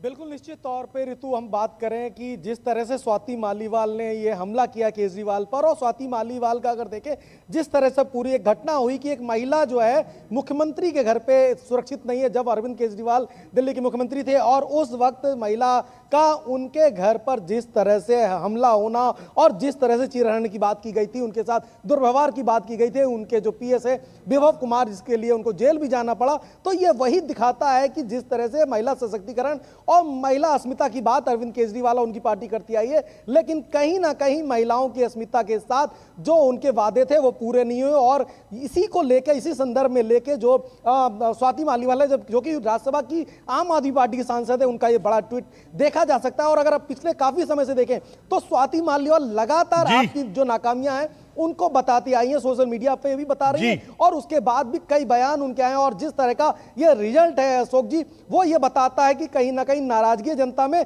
और देखिए, मैं इस वक्त दिल्ली के यमुना घाट पे हूँ, मैं बिल्कुल आ रहा हूँ, उसी पर आ रहा हूँ अमरिंदर, आपको बताऊं तो हाँ अमरिंदर, देखिए आप जो हैं उस यमुना के तट पर खड़े हैं और आपके पीछे तस्वीरों में साफ तौर पर यमुना के पीछे गंदगी दिख रही है, और वो गंदगी जो है जिसको लेकर लगातार एक बड़ा चुनाव नतीजा बनता रहा। जरा अमरिंदर को फुल स्क्रीन दिखाइए ताकि यमुना का वो तट हम देख सके जो इस वक्त इस चुनाव में एक बड़ा मुद्दा बना था। अमरिंदर को फुल स्क्रीन दिखाइए। तो क्या ये जो यमुना का, जी हाँ, जो वो गंदगी हमें पीछे दिख रही है, यमुना का पानी जो है वो गंदा होता है, यमुना के तट पर जो गंदगी है, क्या आपको लगता है ये दिल्ली के बीच, क्योंकि अरविंद केजरीवाल ने एक समय में कहा था कि यमुना की गंदगी कोई मुद्दा नहीं है, लेकिन क्या ये एक मुद्दा बना? निश्चित तौर पे अगर कहें अशोक जी कि ये बहुत बड़ा मुद्दा है, और जिसकी आप बात कर रहे हैं, देखिए पूरे चुनावी कैंपेन के दौरान मेरे कैमरा सहयोगी और करीब से आपको दिखाएंगे, ये पूरा आईटीओ के यमुना घाट की तस्वीर है, और इस समय मैली यमुना दिख रही है, जो पवित्र पावन यमुना, हमारी आस्था से जुड़ा हुआ यमुना है, उसकी एक मैली तस्वीर आपको नजर आएगी घाट के। अगर पूरे फ्लाईओवर की बात करें यमुना घाट के, तो स्टार्टिंग से और एंड पॉइंट तक जब देखेंगे तो यमुना पूरी काली नजर आएगी, और घाटों के चारों तरफ आपको गंदगी के वो अंबार दिखेंगे, जिस पर आप समझ सकते हैं कि हमारी आस्था के साथ किस तरह से खिलवाड़ किया जाता रहा। और लगातार भारतीय जनता पार्टी ने यही बात कही कि अरविंद केजरीवाल ने यमुना की कसम खाई थी कि अगर यमुना को साफ नहीं कर पाएंगे तो वो चुनाव नहीं लड़ेंगे। तो आखिर कहां गए उनके वादे? और इसको लेके बड़ा कैंपेन चुनाव पूरे मतदान के दौरान, पूरे प्रचार के दौरान दिखा। और आपको याद होगा अशोक जी की बीजेपी ने एक बड़ा अभी मतदान के बीच में एक कैंपेन किया, यमुना में अरविंद केजरीवाल के कटआउट को डुबो कर कहा कि भाई कहां हैं आपके वादे। तो कहीं ना कहीं एक बड़ा चुनावी मुद्दा बना यमुना, और यमुना की तस्वीर को लेकर लगातार बात करती आई, क्योंकि दोनों पार्टियां, भारतीय जनता पार्टी मांग कर रही है कि यमुना को साफ करना चाहिए, और अरविंद केजरीवाल ने कसम खाई थी कि वो यमुना की साफ के लिए, सफाई के लिए लगातार प्रयास करते रहे, लेकिन उन्होंने अभी तक ऐसा कुछ नहीं किया। दिल्ली की आबो हवा भी स्वच्छ नहीं की, और यमुना तो एक बहुत बड़ा मुद्दा था, पूरे चुनाव प्रचार में देखा गया। अशोक जी, निशांत, कौन से बड़े मुद्दे आपको लगते हैं अरविंद केजरीवाल के खिलाफ इस चुनाव में गए? आरोप प्रत्यारोप से इतर वादों की अगर हम पैमाने पर देखें तो कौन से बड़े वादे रहे जिन्हें पूरा नहीं करा और दिल्ली वासियों की नाराजगी अरविंद केजरीवाल को झेलनी पड़ी? रितु, मैं आपके सवाल का जवाब ज़रूर दूंगा, लेकिन सबसे पहले मैं जिस लोकेशन पर हूं उसकी चर्चा करना चाहूँगा। मेरे पीछे आप देख सकती हैं ये शीश महल है, जिसने सबसे पहले अरविंद केजरीवाल को कटघरे में खड़ा किया था, जिसकी वजह से जो अरविंद केजरीवाल कभी नेताओं के घरों में एसी की संख्या गिना करते थे और बताते थे कि 12 संख्या के एसी लगे हुए हैं शीला दीक्षित के आवास पर। आज ये शीश महल गवाही दे रहा है कि अरविंद केजरीवाल ने किस तरीके से 2013 के अरविंद केजरीवाल और 2024 के अरविंद केजरीवाल में जो बड़ा फर्क आया है, जिसके चलते आज दिल्ली से उन्हें सत्ता गंवानी पड़ रही है, उसकी एक मजबूत वजह फिलहाल दर्शकों को स्क्रीन पर दिखाई दे रही है। क्योंकि केजरीवाल ने एक आम आदमी की बात कही थी, पार्टी का नाम भी आम आदमी पार्टी रखा था, लेकिन आम आदमी पार्टी इतनी विलासिता, जिसका टॉयलेट टोटो टॉयलेट हो, 15 लाख का करोड़ों के पर्दे हो, 29 लाख तक के LED स्क्रीन हो, उसके बाद आप अगर ये कहें कि हम हम आम आदमी हैं तो जनता को वाकई शक होगा। और इसके अलावा अगर बात की जाए शीश महल, चूंकि कोठियां तो सभी नेताओं के पास हैं राजधानी में, सफदरजंग रोड की बात करें, अकबर रोड की बात करें, लेकिन अरविंद केजरीवाल ने जिस राजनीति की शुरुआत की थी उस राजनीति में आकर उन्होंने अपने आप को किस तरीके से बदला, ये दिल्ली की जनता ने लंबे समय से देखी। यही वजह थी कि पूरा मिडिल क्लास जो आज बीजेपी के साथ खड़ा हुआ नजर आ रहा है चुनावी नतीजों के दौरान, वो कभी अरविंद केजरीवाल के पास हुआ करता था, क्योंकि उसको उम्मीद थी कि ये व्यक्ति ईमानदारी की राजनीति की बात करता है, शायद ईमानदारी बरते। निशांत, क्या आज ये कहना सही नहीं होगा कि ये शीश महल जो आपके पीछे खड़ा है, ये दरअसल अरविंद केजरीवाल की सादगी और शुचिता की राजनीति की कब्रगाह बन गया है? क्योंकि वो कब्रगाह बन गया है। शुचिता और सादगी की जिस राजनीति की बात की थी उसकी कब्रगाह ये दिख रहा है शीश महल आपके पीछे। देखिए, बिल्कुल अन्ना आंदोलन के बाद से जो दिल्ली की जनता को उम्मीदें थी अरविंद केजरीवाल से, जब वो दिल्ली में पहली बार मुख्यमंत्री बने, हालांकि 49 दिन में वो सरकार छोड़कर चले गए, फिर वापस पूर्ण बहुमत के साथ आए, इसी उम्मीद के साथ आए थे लोग कि शायद ये ईमानदारी बरते, राजनीतिक शुचिता और सादगी को लेकर आगे बढ़े। लेकिन जैसे ही शीश महल का खुलासा होता है, जनता समझ जाती है कि अरविंद केजरीवाल ने चाहे शुचिता हो, चाहे सादगी हो, चाहे ईमानदारी हो, सबको इसी शीश महल में गाड़ कर रख दिया है, उनकी कब्रगाह बना दी है। और अपनी राजनीति वो पुराने ढर्रे पर उसी भ्रष्टाचार के आरोप में अरविंद केजरीवाल, जिसमें शराब घोटाला जैसे चीजें निकलकर सामने आई और लगातार कोई ना कोई आरोप उनके मंत्रियों पर लगते रहे, इसकी बानगी ये रही कि आज दिल्ली की जनता ने जो नतीजे आए हैं सीधे तौर पर मन बना लिया था कि अब नहीं, अब झूठी ईमानदारी का नाटक दिल्ली की जनता बर्दाश्त नहीं करने वाली है। और अरविंद केजरीवाल के पास और आम आदमी पार्टी के पास अब भी ये समय है कि आत्मचिंतन करें। जो शुरुआत उन्होंने की थी और जो उन्होंने राजनीति की थी, दोनों में कितना बड़ा फर्क है, ना कि ईवीएम, बीजेपी या अन्य राजनीतिक दलों को निशाने पर लें। ओके, शुक्रिया, हम आपके पास लौटेंगे। तो शीश महल से जो इस चुनाव में एक बड़ा मुद्दा बना और बीजेपी ने पहले दिन से जिसको बड़ा मुद्दा बनाया, वो शीश महल से रिपोर्ट निशांत हमें जानकारी दे रहे थे। और दरअसल ये शीश महल जो है एक बड़ा मुद्दा बनकर अरविंद केजरीवाल की हार के पीछे एक बड़ा फैक्टर है। सीधे धीरज के पास चल रहा है। धीरज, आप कहां खड़े हैं, जानकारी दीजिए, क्योंकि हम लगातार उन मुद्दों को तलाशने की कोशिश कर रहे हैं जिन मुद्दों के कारण जो है आम आदमी पार्टी और अरविंद केजरीवाल की राजनीति आज औंधे मुंह गिरी है। आप कहां पर है और क्या कहेंगे? देखिए, इस वक्त मैं जो दिल्ली के जो पूर्व मुख्यमंत्री हैं अरविंद केजरीवाल, उनके आवास पे मौजूद हूं और यहाँ सुबह से मैं देख रहा हूं कि जो 2-4 जो केवल मीडिया कर्मी मौजूद हैं, बाकी जो उनके बंगले के बाहर एक तरीके का सन्नाटा जो है वो पसरा हुआ है। और जिस तरीके से हम देख रहे हैं कि आम आदमी पार्टी जो उनका जो ग्राफ धीरे धीरे सिकुड़ता जा रहा है, धीरे धीरे सिमटता जा रहा है, और उसकी बानगी कह सकते हैं कि ये जो अभी हमारा जो बंगला है अरविंद केजरीवाल का, ये उसका बंगला हो सकता है। क्योंकि जो पूरी की पूरी जो लड़ाई हुई आम आदमी पार्टी की, वो अरविंद केजरीवाल के बिल्कुल वो उसके केंद्र में रहे। और लोगों ने तो यहाँ तक कहा कि अभी भी अरविंद केजरीवाल दिल्ली में जो एजेंडा सेट करते हैं और उसी के एजेंडे पर भारतीय जनता पार्टी उसके पीछे पीछे भागती है। लेकिन जिस तरीके से हमने देखा कि चुनाव एक के बाद एक हमने देखा कि कैसे चुनाव बदलता गया और आज उसका जो रिजल्ट है वो हमारे सामने दिख रहा है कि आम आदमी पार्टी जिस शुचिता के साथ, जिस भ्रष्टाचार मुक्त दिल्ली के साथ, जिस करप्शन मुक्त दिल्ली के साथ, जिस स्वच्छ यमुना के साथ, या कह सकते हैं जिस कूड़े के ढेर को समाप्त करने के लिए आई थी, या जिस एक तरीके से कह सकते हैं कि स्वच्छ हवा में सांस लेने वाली का दिल्ली का वायदा लेकर आई थी, वो दिख रहा है कि उनका वायदा किस तरीके से ढहा है। धीरज, आपसे सवाल सीधा ये है कि आप अरविंद केजरीवाल के निवास के बाहर हैं। सवाल यह है कि क्या अरविंद केजरीवाल से अभी तक आपने का सन्नाटा पसरा पड़ा है, लेकिन क्या कोई नेता, क्योंकि थोड़ी देर पहले खबर आई जी संजय सिंह गए हैं, क्या वो अपनी जो उनकी कोटरी है, जो करीबी नेता हैं, वो भी वहां हैं कि अरविंद केजरीवाल अभी अपने घर पे एकदम अकेले हैं? देखिए, आप ही हमारे तस्वीरों के पीछे देख सकते हैं, हमारे कैमरामैन अभी आपको दिखाएंगे कि अभी तुरंत अरविंद केजरीवाल के रेसिडेंस पर राज्यसभा सांसद राघव चड्ढा अभी तुरंत वहां पे पहुंचे हैं। अब क्या वहां पे मंत्रणा होगी या क्या संदेश देने के लिए गए हैं या क्या उनको किस लिए बुलाया गया है, ये तो अभी बताना मुश्किल है। लेकिन अभी तुरंत जो राघव चड्ढा हैं वो अरविंद केजरीवाल के रेसिडेंस पर पहुंचे हैं। धीरज, राघव चड्ढा पहुंचे हैं तो इसका मतलब अब चिंता अरविंद केजरीवाल की दिल्ली से निकलकर पंजाब पहुंच गई है कि पंजाब की सरकार को अब कैसे बचाना है, पंजाब में कैसे जो है सत्ता को। मुझे लगता है राघव चड्ढा के पहुंचने का सबसे बड़ा मैसेज यही हो सकता है, क्योंकि दिल्ली में आम आदमी पार्टी की सरकार जाएगी तो इसके संकट जो है वो पंजाब तक जो है वहां पर जाएगा। चलिए, शुक्रिया आपका। हम लौटेंगे आपके पास और हमारे साथ दो मेहमान और स्टूडियो में भी जुड़ चुके हैं। राकेश शुक्ला जी हमारे साथ जुड़ चुके हैं, वरिष्ठ पत्रकार हैं, और हमारे साथ जो है रोशन गौड़ भी जुड़ चुके हैं। रोशन गौड़ को हम अभी दिखाएंगे स्क्रीन पर। राकेश शुक्ला जी, ये जो कुछ अभी हमारे सामने रुझान और नतीजे हैं, क्या आपका आकलन है ये जो तस्वीर बदली है, पलटी है, क्या कारण दिखते हैं?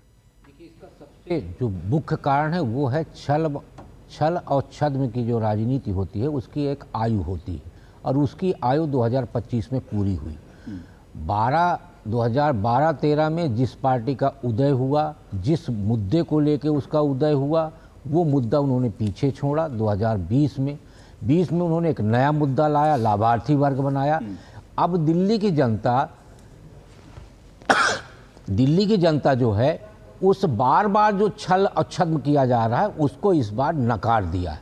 देखिए, सबसे बड़ा जो विषय है वो ये है कि मूल चरित्र को अरविंद केजरीवाल जी ने छोड़ा, डेवलपमेंट को साइड में रखा, और उनका ये लगता था कि एक ऐसा वर्ग तैयार किया जाए जो, मतलब कहना चाहिए कि दिल्ली में उन्होंने जो नई तरह की राजनीति की बात की, तो नई तरह की राजनीति का मतलब ये था कि वोट की बोली लगवा दी उन्होंने, यानी कि वोट खरीदने का एक नया चलन दिल्ली के अंदर शुरू किया।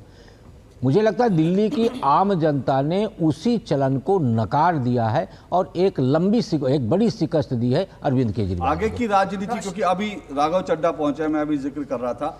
देखिए, हम सब मान रहे थे कि दिल्ली में, राकेश जी, जब हम लोग पर्दे से हटकर जब बात करते हैं तो हमेशा बात करते हैं कि अरविंद केजरीवाल के लिए मेक और ब्रेक का चुनाव है। दिल्ली हारने का मायने क्या है? आम आदमी पार्टी का भविष्य, अरविंद केजरीवाल का भविष्य। देखिए, अरविंद केजरीवाल जी का भविष्य तो तभी से अंधकार में हो गया था जिस दिन वो शराब घोटाले में फंसे, उनको जेल हुई, वो अंतरिम जमानत पे बाहर आए हुए हैं, और सुप्रीम कोर्ट, हाई कोर्ट में जाके उन्होंने एप्लीकेशन लगाया।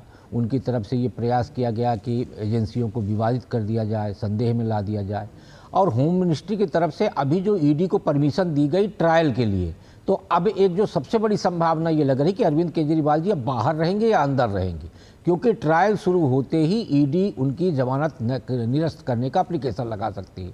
चुनाव में हार, सत्ता से बाहर होना, और अरविंद केजरीवाल जी के लिए अब बहुत हद तक लग रहा है कि अब पूरा फोकस उनका रहेगा अपने केस पे, और वो जेल भी जा सकते हैं। राकेश जी, क्या आपका ये कहना है कि पार्टी टूटेगी, पार्टी को नहीं बचा पाएंगे क्या अरविंद केजरीवाल?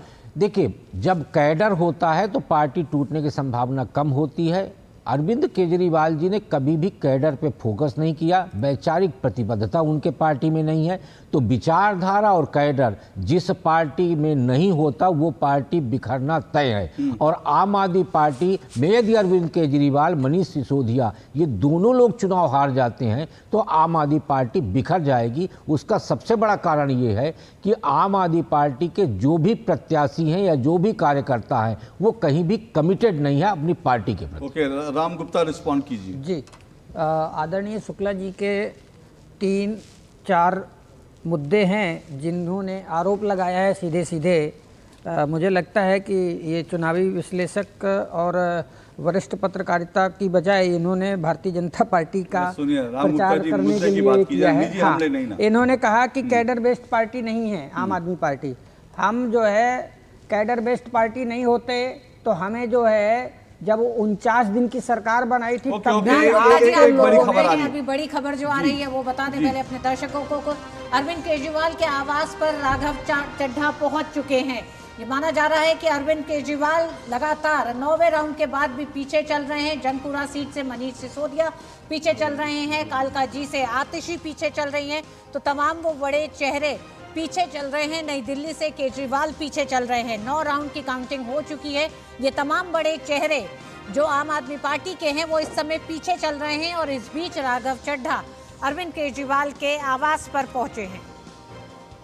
और इस वक्त जो है अरविंद केजरीवाल के घर के पास राघव चड्ढा अरविंद केजरीवाल के निवास पर हैं और दोनों के बीच चर्चा चल रही होगी। और जंगपुरा सीट से मनीष सिसोदिया पीछे हैं। ये आपको हम तमाम बड़ी खबरें इस वक्त की बता रहे हैं। मनीष सिसोदिया पीछे जंगपुरा में, नई दिल्ली से केजरीवाल भी पीछे हैं, आतिशी भी पीछे हैं और आम आदमी पार्टी के लिए बहुत बड़े संकट जो है एक आता हुआ दिख रहा है। आतिशी कालका जी सीट से पिछड़ती हुई दिख रही हैं विधुड़ी जी से। तो ये जो है इस वक्त की बड़ी तस्वीर। जी बोलिए राम गुप्ता जी। शुक्ला जी का जो कह रहे थे कि कैडर बेस्ड पार्टी नहीं है, तो हमें जो है जब 49 दिन में इस्तीफा दिया था केजरीवाल जी ने, एक और बड़ी खबर, इस वक्त की बड़ी खबर, भाजपा ने 4 सीटों पर जीत दर्ज कर ली है। तो ये अब रुझान जो है वो नतीजों में परिवर्तित होने शुरू हो गए हैं और नतीजों में जो परिवर्तित होने शुरू है, भाजपा ने शुरुआती पहले ही उसमें बीजेपी ने जो है कह सकते हैं कि जो क्रिकेट की भाषा में चौका मारा है और वो चौका मारा है। 4 सीटों पर बीजेपी ने जीत दर्ज कर ली है। पहले ही शॉट में बीजेपी को 4 सीटें बीजेपी के खाते में। और वीरेंद्र सचदेवा बीजेपी के प्रदेश अध्यक्ष पूरी तरह उत्साहित, और वो जो है जब उनको जिम्मेदारी दी गई थी डार्क हॉर्स के रूप में वो उभर के आए और कोई मान नहीं रहा था। बहुत एक ऐसा नाम था जिसको लोग बहुत ज्यादा परिचित नहीं थे, लेकिन उन्होंने जिस तरह से जुझारू पन दिखाया, जिस तरह से उन्होंने सड़कों पर उतरकर संघर्ष किया, इस जीत में वीरेंद्र सचदेवा की जो है भूमिका एक जरूर मानी जानी चाहिए। ये मत भूलिए वो यमुना नदी में बाकायदा डुबकी जो है अरविंद केजरीवाल नहीं लगा पाए, लेकिन उन्होंने जाकर यमुना में डुबकी लगाई और डुबकी लगाने के बाद वो उनको हॉस्पिटलाइज होना पड़ा। तो उन्होंने एक मैसेज देने की कोशिश की कि केजरीवाल अपने वादों को पूरा नहीं करते। तो इस वक्त जो है जीत की खुशी में वो जो है दिख रहे हैं। और अब तक कुल 5 सीटों का परिणाम आ चुका है और 5 में से 4 सीटें बीजेपी जीत चुकी है। ये इस वक्त की चुनाव की ब्रेकिंग है और आतिशी 300 वोटों से पिछड़ रही हैं। ये इस वक्त की चुनाव की ब्रेकिंग है। जी राम गुप्ता जी। 2 साथी संवाददाता भी हमारे बने हुए हैं। जी राम गुप्ता जी अपनी बात। मैं उन चारों जीते हुए जो भाजपा के कैंडिडेट हैं उनको बधाई देता हूं आम आदमी पार्टी की तरफ से। अब आते हैं शुक्ला जी के आरोपों पर। तो अगर हम 49 दिन की सरकार जब हमने चलाई और रिजाइन दिया था आदरणीय मुख्यमंत्री केजरीवाल जी ने, तब भी हमने जो है यही आरोप झेला था आप सभी लोगों के द्वारा कि अब तो ये पार्टी कभी नहीं आने वाली है, कभी नहीं आने वाली है। और अगली बार जब 2015 में हमें मौका मिला, दिल्ली की इसी जनता ने हमें 70 में से 67 सीटें दे करके बहुमत दिया और सत्ता पे पहुंचाया।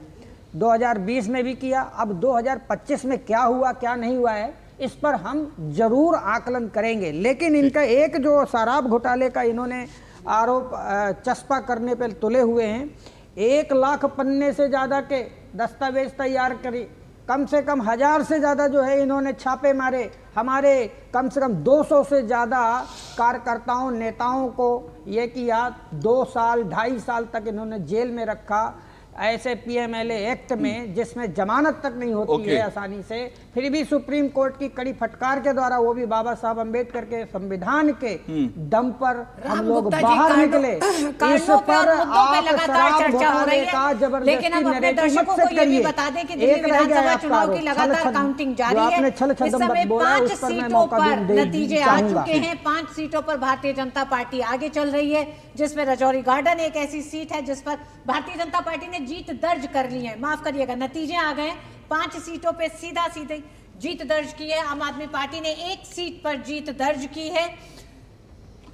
तो इस वक्त की बड़ी खबर, आम आदमी पार्टी के खाते में 1 सीट जा चुकी है और 5 सीटों का परिणाम 4 सीटें बीजेपी के पक्ष में जा चुकी हैं। ये इस वक्त की बड़ी खबर है, चुनाव की ब्रेकिंग। तो बीजेपी का खाता 4 सीटों के साथ खुला है, आम आदमी पार्टी का खाता 1 सीट के साथ, कांग्रेस 0 पर बनी हुई है। एक छोटा सा ब्रेक हम ले रहे हैं और ब्रेक के बाद ये चुनाव के नतीजों पर और जयराम विप्लव हमारे साथ बीजेपी से जुड़ेंगे और हमारे संवाददाता भी। अशोक, ब्रेक के बाद जब हम लौटेंगे तो हो सकता है हम जंगपुरा की सीट का भी सस्पेंस अब खत्म कर दें, जहां मनीष सिसोदिया लगातार पीछे चल रहे हैं। उस पर भी नतीजा बड़ा नजदीक है। हो सकता है मनीष सिसोदिया इस सीट को हार रहे हैं। बड़ा उलटफेर दिल्ली के चुनाव में देखने को मिलेगा। वक्त एक छोटे से ब्रेक का, ब्रेक के बाद वापस लौटते हैं।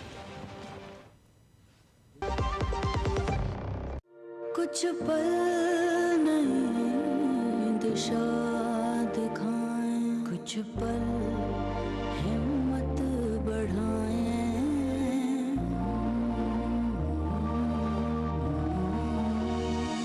मंजिल नहीं फिर दूर जब कुछ पल साथ बिताएं। तुम्हारे साथ बिताए हुए पल मेरे साथ रहेंगे जिंदगी भर।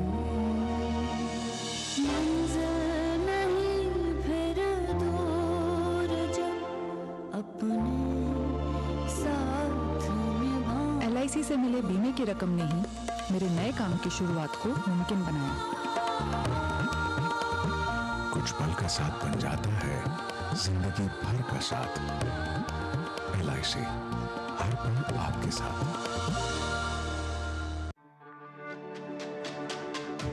मेरी पसंद, मेरी पसंद, मेरी पसंद, मेरी पसंद, हमारी पसंद, हम सबकी पसंद। मजबूत देश का मजबूत सरिया मोंगिया स्टील। नई दिल्ली विश्व पुस्तक मेला आ गया है फिर एक बार देने आपकी कल्पना को नई उड़ान। साहित्य और संस्कृति की इस अद्भुत दुनिया में अपने पसंदीदा लेखकों, साहित्यकारों और कलाकारों के साथ जाने कहानी भारत की। आइए हम भारत के लोग गर्व से शामिल हों विश्व के सबसे बड़े पुस्तक मेले में और मनाए गणतंत्र भारत के 75 वर्षों का उत्सव विश्व की सर्वश्रेष्ठ किताबों के साथ। 1 से 9 फरवरी सुबह 10 बजे से रात 9 बजे तक भारत मंडपम कॉम्प्लेक्स में स्कूल स्टूडेंट्स, सीनियर सिटीजन और दिव्यांग जनों के लिए एंट्री फ्री। टिकट ऑनलाइन और मेट्रो स्टेशन पर उपलब्ध।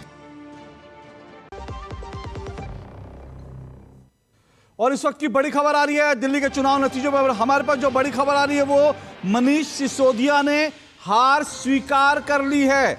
मनीष सिसोदिया आम आदमी पार्टी के नेता, उन्होंने ये कहा है कि आम आदमी पार्टी की हार, मैं उनकी निजी सीट की बात नहीं कर रहा, मैं दिल्ली में मनीष सिसोदिया ने जो उप मुख्यमंत्री रहे उन्होंने हार स्वीकार कर ली है और साथ साथ कहा है कि इस हार पर मंथन करेंगे। तो इस वक्त की बड़ी खबर है, बीजेपी जीत के जश्न मना रही है और मनीष सिसोदिया कह रहे हैं उन्होंने हार स्वीकार कर लिया। अरविंद केजरीवाल का भी बयान नहीं आया है। तो भाजपा 4 सीटों पर जीत दर्ज कर चुकी है, आम आदमी पार्टी 1 सीट पर जो है उसने जीत दर्ज की। अभी काउंटिंग चल रही है। राम गुप्ता जी जल्दी से, मनीष सिसोदिया ने कहा है कि उन्होंने हार स्वीकार कर लिया, आम आदमी पार्टी ने हार स्वीकार कर ली है, मंथन करेंगे।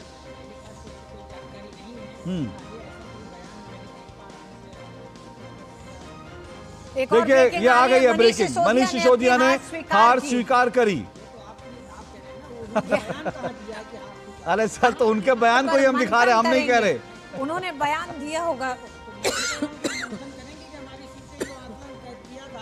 हमने जो गुणा भाग किया था उतनी सीटें क्यों? चलो ठीक है, अभी मंथन का वक्त है, ठीक है मंथन करने का। 336 वोटों से लगातार आगे चल रहे हैं। रोशन गौड़ जल्दी से आपका कमेंट, फिर उसके बाद ऋषि शंकर मिश्रा हमारे साथ जुड़ चुके हैं, जयराम विप्लव उनके पास चलेंगे। मुझे लग रहा है कि एक बुलबुला होता है, ये आम आदमी पार्टी भारतीय राजनीति में एक बुलबुले की तरह आई और वो बुलबुला मुझे मनीष सिसोदिया लाइव, मनीष सिसोदिया को सुन लेते हैं, सुनिए जरा कि ये बुलबुला। एक मिनट रुकिए रुकिए, राम गुप्ता जी रुकिए, मनीष सिसोदिया क्या कह रहे हैं आइए दर्शकों को सुनते हैं। नहीं अभी मनीष सिसोदिया अभी हम आपको सुनवाएंगे क्योंकि वहां पे हलचल है, हम आपको सुनवाएंगे मनीष सिसोदिया ने क्या कहा, लेकिन जल्दी से रोशन। जैसे मैं कह रहा था कि ये राजनीति में ये जो अरविंद केजरीवाल हैं उन्होंने एक राजनीतिक पार्टी बनाई, वो एक बुलबुले की तरह थी और वो बुलबुला मुझे लगता है कि उसका समय आ गया, वो खत्म होने वाला है। और ऐसा लगता है कि जैसे हमने देखा कि अगर आप राजनीति पर कंसिस्टेंट नहीं हैं, अगर आप अपने मुद्दों पर नहीं हैं, तो अब आज हमने देखा कि बीएसपी या हम मायावती जी को देखते हैं कि किस तरह से वो एक साइड लाइन हो गई हैं। वही हिसाब मुझे ऐसा लग रहा है कि अरविंद केजरीवाल और आम आदमी पार्टी का होने वाला है, क्योंकि वो अपने मुद्दों पर कहीं ना कहीं वो अडिग नहीं रहे। जैसे कि अभी शुक्ला जी कह रहे थे कि कुछ पहले उन्होंने मुद्दे कुछ और उठाए, भ्रष्टाचार का मुद्दा लेके आए, लेकिन बाद में उन्होंने अपना एक वोट बैंक बनाना शुरू कर दिया। झुग्गी झोपड़ी हुई, चाहे अनऑथराइज कॉलोनियाँ हुई, जो रिक्शे तांगे वाले हैं उनको पकड़ा, उन्होंने फ्री की जो चीजें उन्होंने देनी शुरू की। गरीबों का की वोटों की कीमत लगाई उन्होंने, सीधे सीधे ये कहिए कि बोली लगाई वोटों की उन्होंने। नई तरह की राजनीति शुरू किया, तो नई तरह की राजनीति में उन्होंने कहा एक एक वोट की कीमत हम लगा रहे हैं। उसे क्यों हटा लिया हमारी दिल्ली सरकार के हाथ से? एक मिनट, उसके बाद भ्रष्टाचार निरोधक ABC नाम की एजेंसी हुआ करती थी दिल्ली गवर्नमेंट के पास, उस इकलौती एजेंसी को क्यों हटा लिया आपने? मनीष सिसोदिया को सुनने की इसका कोशिश नहीं आप करते हैं। सफाई रुकिए देंगे। राम गुप्ता जी, रुकिए, मनीष सिसोदिया को सुनने की कोशिश करते हैं। हाँ जी। जी, क्या आप मनीष सिसोदिया को सुन पाएंगे? क्या कहा उन्होंने? अच्छा चलिए, अभी चलेंगे। लेकिन जयराम विप्लव के पास सीधे चलते हैं। जयराम विप्लव, ये जो अभी जो दिल्ली में जो कुछ भी हमारे सामने रुझान नतीजे आ रहे हैं, क्या कहेंगे आप संतुष्ट हैं? क्योंकि बीजेपी 46 सीटों पे फिलहाल बढ़त बनाए हुए है, लेकिन क्या ये जल्दबाजी तो नहीं होगी? क्योंकि अभी भी 3-4 जो है दौर की काउंटिंग होनी बाकी है। जयराम विप्लव, आइए आपको सुनवाते हैं क्या कह रहे हैं मनीष सिसोदिया। जंगपुरा के लोगों ने, जंगपुरा विधानसभा के लोगों ने भी बहुत प्यार मोहब्बत सम्मान दिया, लेकिन 600 वोट से, लगभग 600 वोट से उसमें हम पीछे रह गए। तो मैं जो कैंडिडेट जीते हैं उनको बधाई देता हूं और उम्मीद करता हूं कि जंगपुरा की समस्याओं को वो हल करेंगे, जंगपुरा के लोगों की जितनी भी चीज़ें हैं उनको हल करेंगे। बाकी तो अब बाकी देखते हैं। सर काफी टफ फाइट रही है, कैसे देखते हैं, कहाँ चूक हो गई? नहीं, अब चूक तो आपको बताएंगे एनालिसिस करके। राम गुप्ता जी, पूर्व उप मुख्यमंत्री हैं मनीष सिसोदिया, बड़े चेहरे हैं, बड़े नेता हैं, उन्होंने हार स्वीकार कर लिया। उन्होंने कहा कि 636 वोट से वो अपनी सीट से हार गए हैं जंगपुरा से। साथ ही साथ उनके उस पूरे बयान ने बता दिया कि किस तरह से वो ये मान रहे हैं कि आम आदमी पार्टी दिल्ली का चुनाव हार चुकी है। जी, मैं आपके चैनल पे अभी थोड़ी देर पहले जब मैं बात कर रहा था तो मैंने उन जीते हुए चारों प्रत्याशियों को बधाई दी है। ये हमारी सौम्यता है और ये हमारी शुचिता है। लेकिन मैं इस बात पे एक बात कहूंगा कि पिछले 10 साल में आज़ाद भारत में अगर कोई एक राजनीतिक पार्टी है जिसने जो है अपने कैडर में छोटे से छोटा और बड़े से बड़े जो अत्याचार होते हैं, को राजनीतिक अत्याचार, वो बर्दाश्त करने का अगर काम किया है तो उसका नाम है आम आदमी पार्टी। जितने भी इन्होंने अत्याचार किए हैं हमारी केंद्रीय सत्ता ने, उस केंद्रीय सत्ता में बैठी हुई जो सरकार है, उस सरकार ने चाहे वो अपनी जितनी भी एजेंसियों को लगा करके इन्होंने जो भी अत्याचार किए, उन अत्याचारों का हमने मुंह तोड़ जवाब भी दिया है और उनसे बिना उलझे हम आगे बढ़कर आगे भी निकलेंगे। आज तो मुझे लगता है दिल्ली की जनता ने, हाँ जयराम विप्लव आ रहा हूं, मुझे लगता है सर आज तो दिल्ली की जनता ने आपको मुंह तोड़ जवाब दिया। आप तो दिल्ली की जनता का जवाब सुनना चाहिए, आपने किसको क्या जवाब दिया वो छोड़ देते हैं। लेकिन जयराम विप्लव, अभी भी मामला ऐसा लग रहा है बीजेपी 48 पे पहुंच गई। इस बीच हम बता दें बीजेपी की 2 सीटों में इजाफा हुआ है, आम आदमी पार्टी का 2 सीटें कम हुई है रुझान में। कुल मिलाकर क्या कहेंगे आप, ये जो आपको लगता है कि बीजेपी अभी जीत चुकी है या जीत की ओर बढ़ रही है? क्योंकि फिर कह रहा हूं कुछ सीटें बहुत मामूली अंतर से फंसी हुई हैं। बिल्कुल मामूली अंतर के साथ शाम में जब फाइनल रिजल्ट्स आप देखेंगे तो आम आदमी पार्टी 15 से भी कम सीटों पर आपको नजर आएगी, क्योंकि आम आदमी पार्टी ने जनता का विश्वास पूरी तरह से खो दिया है। आप अपने स्क्रीन पर देखिए और भारत के तमाम चैनलों पर आज देखिए, एक भी आम आदमी पार्टी का जाना माना चेहरा नजर नहीं आ रहा है। ये भगोड़े लोग हैं, ये जनता के विश्वास पर खरे नहीं उतरे। कम से कम आज किसी भी भारी मन से ही सही जनादेश का सम्मान करने तो चैनलों पर दिखते, अपनी बात रखते, एक शिष्टाचार और शालीनता का प्रदर्शन करते। लेकिन पूरी की पूरी वो फौज जो टीवी पर दिखती थी, वो चेहरे आज गायब हैं। कुछ नए नए लोगों को भेज दिया गया है जो इधर उधर की बातें कर रहे हैं। नशा मत दिखाइए, आज सच्चाई ये है, मेरे ऊपर आरोप मत लगाइए। मैं आपसे बहुत पहले जाना माना पहचाना चेहरा हूँ, टीवी का चर्चित चेहरा हूँ। अच्छा ठीक है, बीच में मत बोलिए, मैं बीच में नहीं बोल रहा हूँ, व्यक्तिगत टिप्पणी मत करिए। जीत का जश्न मनाइए, जीत का जश्न मनाइए, लेकिन व्यक्तिगत टिप्पणियों से बचिए। आप कह रहे हैं मैं जाना माना चेहरा नहीं हूँ, आपसे 10 गुना ज्यादा मेरी रीच है सोशल मीडिया में। आपका राम गुप्ता के नाम से सर्च करिए, गूगल पे नाम चलता है खाली मेरा। राम गुप्ता जी इंटरवेंशन हो गया, उनको अपनी बात गूगल पे नाम डालिए। अरे आप उनको अपनी बात कहने दीजिए। राम गुप्ता जी हो गया, राम गुप्ता जी, अरे राम गुप्ता जी हो गया, क्या इतना गुस्सा हो रहे हैं? उनको अपनी बात कहने। अरे कोई बात नहीं, इतना गुस्सा नहीं करते, इतना गुस्सा नहीं करते। वो जाने माने चेहरे इसलिए कह रहे थे क्योंकि आपकी पार्टी के बड़े प्रवक्ता नहीं दिख रहे, उसको कहा। चलिए बोलिए आप, वो भी सब चैनलों में बोलिए बोलिए बोलिए बोलिए बोलिए। सब चैनलों में हो गया सर, हो गया हो गया हो गया। विषय पर आइए, विषय पर आइए। हो गया, विषय पर आइए, विषय पर आइए। सारे बड़े नेता गायब हैं, ऐसे ही ये पार्टी भी गायब हो जाएगी कुछ दिन जनता के बीच से, क्योंकि ठग का मायाजाल खत्म हो गया। ये जो पीसी सरकार का जादू चल रहा था, सब जानते हैं मायाजाल चुनाव खत्म हो आयोग गया की है। माया को, जनता सारे सब ट्रिक को जानते समझ हैं चुकी दिल्ली है। पुलिस की माया जनता को। जान गई है ये इसकी दोनों असलियत। माया आप जनता लोगों इसके के जब खोखले तक वादों पीछे को खड़ी पहचान गई है। रहेगी, जनता तब ने तक देख जो लिया है 10 दुनिया साल का कोई भी में मतदाता देखिए नहीं सकता। देखिए मैं फिर ऋतु एक मिनट रुकिए ये खुले तो हमारा भी धर्म बोलता है कि हम इनको जवाब देंगे। सुनिए सुनिए सुनिए पूरी दुनिया ने नई दिल्ली से आपके अरविंद केजरीवाल की बड़ी हार, और इस वक्त की बड़ी खबर, आज की सबसे बड़ी खबर, नई दिल्ली से अरविंद केजरीवाल चुनाव हार गए हैं। ये इस वक्त की सबसे बड़ी खबर है। पिछले 10 साल की राजनीति में दिल्ली की राजनीति की सबसे बड़ी खबर, अरविंद केजरीवाल चुनाव हार गए हैं। प्रवेश वर्मा चुनाव जीत गया और प्रवेश वर्मा अपने घर से निकल चुके हैं कार्यकर्ताओं के साथ। नई दिल्ली से अरविंद केजरीवाल की राजनीति का पटाक्षेप, वो सीट जहां से उन्होंने शीला दीक्षित को झूठे आरोप लगा के हराया था, आज उस सीट से अरविंद केजरीवाल चुनाव हार गए हैं। मनीष सिसोदिया ने हार स्वीकार कर दी है और कुछ ही देर में आतिशी मारलेना का भी चुनाव घोषित हो जाएगा। तो आम आदमी पार्टी के सभी बड़े चेहरे इन चुनावों में खेत हो गए, जिसको कहते हैं। ये बहुत बड़ी खबर है जी। जयराम विप्लव, तो इसका मतलब है कि आपकी इस खबर के साथ दिल्ली की जनता ने तय कर दिया कि केजरीवाल कट्टर बेईमान है, महाभ्रष्ट है, महाचोर है, क्योंकि इसी का रेफरेंडम लेने तो केजरीवाल जनता के बीच में गए थे। उन्होंने कहा अगर मुझे ईमानदार मानते हो तो मुझे वोट देना। जनता ने मुहर लगा दी, केजरीवाल चोर है। चलिए ठीक है, सुनिए, मुझे लगता है चोर है, जनता गालीबाज है, केजरीवाल भाजपा गुंडागर्दी करती है। मुझे लगता है कट्टर बेईमान पार्टी। ओके सुनिए सुनिए जयराम जी एक मिनट सुनिए सुनिए एक मिनट देखिए। अरे दिल्ली में अभी ग्राफिक देख लेते हैं दिल्ली में। ओके जयराम विप्लव थोड़ा सा चुनाव के नतीजे आ रहे हैं, हम चुनाव नतीजों पे बने रहे। ये जो नारे वाले थे वो मुझे लगता है चुनाव के प्रचार में हो गया। इस वक्त हम चुनाव नतीजों पर यमुना में किस तरह से आम आदमी पार्टी की नैया डूब गई है।